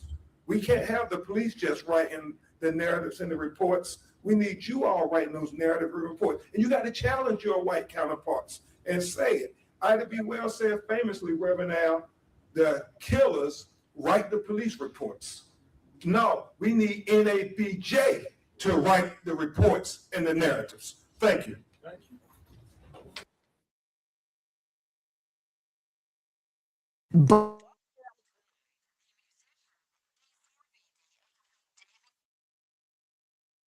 Yeah, man. I ain't really care for that press conference, man. I like, wasn't no facts, wasn't no shit, man. Like I really say get rid of Al and man. They're full of shit as usual. They're race based and they're making money, and of course, and of course, so people say, you know, when you talk about the money and you bring in the money in this situation, I believe a lot of these things are just for money, man. The whole fucking system of going to jail is about money. That's why they privatize them. So, of course, it's another rules for getting money. You know what I'm saying? That's what it is. That's what it's about. But again, man, hopefully we get some type of understanding from this case. Hopefully, the grand jury sees fit for something to be done, and if not, we got to wait on these autopsies and these toxicology reports and see what the findings are. And also, man, it's this TikToker, man, you know, that's been on the TikTok, and she been, you know what I'm saying, giving her opinions and things like that about the case. And usually, again, y'all, TikTok is not a great source of information. Trust me, it's not. I say that all the time. But, you know, just listening to the chick, though, man, she been getting down. She been doing her due diligence, look like. And you know what I'm saying, her semi-pseudo fake private eye work type shit, man. And, you know, she talks a good game, and I'd have been sent a few pieces of her work and stuff like that. But again, you know, she's not a professional, so you know, even with that, all these things are alleged. I just hope that the truth comes out, and if it comes out that it was an accident, will people be able to accept that? See, that's the whole thing. Like, we so caught up on, you know, this, that, and the third. Now, once all this information gets presented to the grand jury, and the grand jury says they find no, you know, like, because we don't know who the grand jury is or who's on this grand jury, right? So if they find this, you know, no foul play or no evidence that anyone should be, you know what I'm saying, indicted for this, I mean, you know, it's just another case but again, you know, Crump is still there, you know, civil suit, so he still can take the families and stuff like that, to civil court and things like that. But of course, we want to push for the criminal trial if there's a criminal trial to be had. And again, saying wait for all the evidence to come out and just assuming that he drowned and just assuming that they didn't have nothing to do with it. Like, I mean, feel how you want to feel, but to me, it's just some strange. It's just a lot of strange shit going on. A lot of strange things going on. A lot of strange things going on. Well, listen, man, I appreciate everybody for tuning in for this Bearded Midday Combo, man. Hit that like button, share me out. Man, continue to come up to the channel and make sure you guys subscribe as well. Make sure you guys subscribe to the channel. Come on over here to Bearded Conversation, man. Hit that subscribe button. We stay bringing you updates with the content. I'm gonna keep bringing you updates with the content on the Nolan Well case, on the David case, and other cases as well. I try to highlight all things. I want to get into this Nancy Guthrie case as well. I want to bring you guys some information about that. The young lady that unalived her 3 children. They're currently in court right now, going, having a trial on that case. I've been following that just a little bit, not too much, but that case is insane. Man, this lady. But we gonna go over that as well, and get into that as well. You know what I'm saying? It's horrible, man. As a you're a mother, unaliving your 3 child, and especially at the ages that they were, it's just horrifying, man. The world is sick nowadays, man. I just don't know what to say, man. It don't matter what color you are, what religion you are, what creed, what race, what ethnicity you are, what nationality you are, man. The world is full of people that need help. Need help. And at the end of the day, I can't put it no other way than that, man. The world is just full of people who need help, and you got to be willing to help. And also, man, we got to build societies to where this help is afforded, man, and given. A lot of times, man, these people be out here, man, and we see them, right, and we laugh at them, we ignore them, and then when something happened with these people, it's like, oh wow, man, I knew, yeah, but everybody knew, but and even like within the state of Illinois, the largest mental health facility is the jail system. They didn't close down all the facilities that were predicated to mental health and things like that. So I mean, it's hard. And if it is a facility, now you got to have insurance. You got to be able to afford these things. It's hard, real hard. I just hope we get better, man. I just hope we get. Texas, not in Texas. Come to Texas. Well, I say it in Illinois. I don't know about Texas and what Texas has. So how many mental health facilities are there in Texas? Do you know? I don't know how many, but I'm in one. I wouldn't necessarily say you're a mental health facility. That's what it's called? Yeah, that's what it is, yeah. Okay. I can't dispute that because I don't know nothing about it. I have to get the name and do some looking up. Look up Harris. They'll let you know what that's about. Yeah, but we need more mental health facilities, man, around the world in general, not just in Texas. But now, for real, we're talking mental health, like it's a lot that needs to be dealt with. But I agree with you on that, bro. If they find out this was an accidental drive, that's why you can't listen to this stuff on TikTok. We gotta understand how people on TikTok and YouTube gonna have more information than the people that's on the case. That's crazy. That's crazy. Yeah, they say Texas got a few hundreds. Okay, let's go Texas. Let's go Texas. And then Illinois got 7 to 9 psychiatric hospitals, but no actual place. And then even within those mental facilities, man, it's hard to find people that's really, caring and loving and really, trying to help. A lot of times people get abused and fucked up in these facilities. Don't do no perpetuate and cause more post trauma. You know what I'm saying? No, I'm not saying all, but just some cases, and So I don't want to, single out any particular mental health facility, but I just know these type of things happen. But outside of that, I still think we need more of these places, man, to help, you know what I'm saying, people who may be suffering from these things, and also therapy too, man. Like seeking therapy, and getting therapy, even if you don't think you have something wrong with you, man, it's just the fact to be able to talk to somebody, um, and to find a peace of mind and to help you along in life, man, and or whether it's getting a mentor, or whether it's therapy, or whether it's some type of community service, all these things are important, and we do need these things in our community. And when I say our community, I'm talking as a people.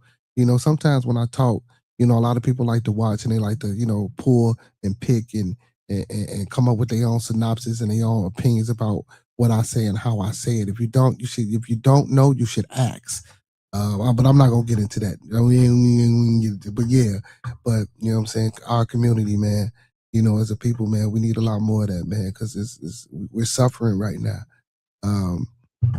from these things. But yeah, man, but if they come to find out, but even with them coming out to find out that maybe it was accidental drowning, like guess what? It was too much covering up and inconsistencies for me to accept that. You see what I'm saying? So even if that's what the grand jury comes out with, that don't mean I have to accept that. And I can't just say that the fact is the fact and the truth is the truth. Now you have to, right? Because that's the law. But does that mean that the law got it right? You know what I'm saying? So it's just a lot to have to deal with and contend with, especially the mother and the father of Nolan Wells to have to go to this, man. It's just tragic. I wish it never happened, but it did. We just got to do better, world. We got to do better as a people. But listen, man, I enjoyed y'all this afternoon. I'm going to go get me something to eat. Enjoy my afternoon till later on tonight, man, till I decide what we're going to do for this Bearded Tabernacle. And see what we're going to do later on this afternoon.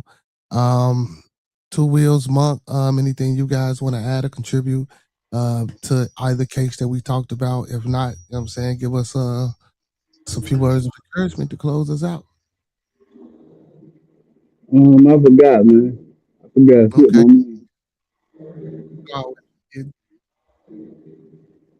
I got it tonight, though. What about you, Monk? Hold on. I'm finna get off the train. Well, I'm gonna say this. Y'all can hear me. Man, this pray or whatever your higher power is, believe in it, man. Because at the end of the day, man, it's a lot going on out here. It's a lot of people. Like just the other day, they had a guy in Houston shooting in the middle of the street, and you never know what people going through. So, man, be safe out here, man. That's all I can say. Hey, man, until later on tonight, y'all know what I like to say before we get up out of here. Listen, your thoughts, your prayers, your views, meditations. Once again, keep everybody in your thoughts, your prayers, your views, and meditations. And lastly, family, keep everyone in our thoughts, our prayers, our views, and meditations. And don't forget to answer these 5 components of life. That's love, peace, respect, motivation, and inspiration. That's love, peace, respect, motivation, and inspiration. And one last time on the way out the door, y'all, that's love, peace, respect, motivation, and inspiration. And don't forget the most important thing, that the glue that holds all these things together, man, that's that support. So don't forget to equal to that thing and sprinkle a little support on top, because a little support go a long, long, long, long, long way, y'all. Y'all know what it is, man. Those that fuck with us. Those that don't, fuck with us anyway, man. And don't forget, man, go support those who support me, because I support them until further notice, man. Make sure y'all hit that like button. Make sure y'all subscribe to the channel. Make sure y'all share me out. Big shout out to all my Twitch, Facebook, Kick, and all my YouTube followers and supporters, man. Make sure y'all hit that like button again. Make sure y'all follow your boy on all social media platforms. Make sure y'all go tap in and check out my bros, man, Two Wheels.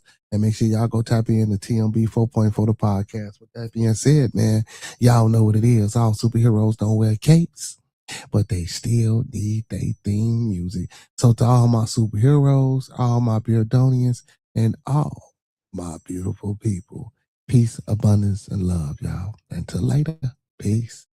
gas, gas, gas, gas, gas, gas, gas, gas. My name is Cito. Gas, gas. You already know that, dog. Gas, gas, gas. This the hottest show you gon' find around. If young niggas ain't known, you need to ask around. This is bearded conversation. It's all love and no hate. Around here we good, but we aim to be great. Dip back in the debate. Enjoy your Scooby snacks. Around here we just talk about this and all that. We talking real life, every day and every night. And if you need to clear the air, you can bring your wife.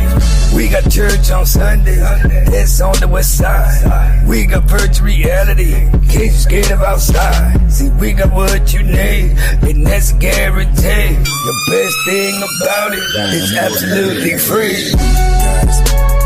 Bearded conversations, all love ain't no haters. Enjoy Scooby snacks while we get back to the business.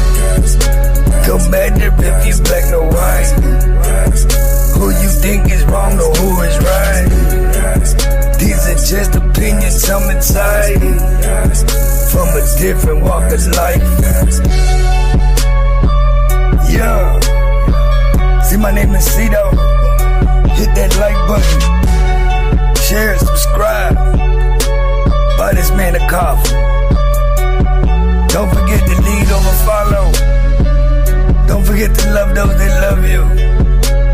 And don't ever forget that you ain't never been richer than you are right now.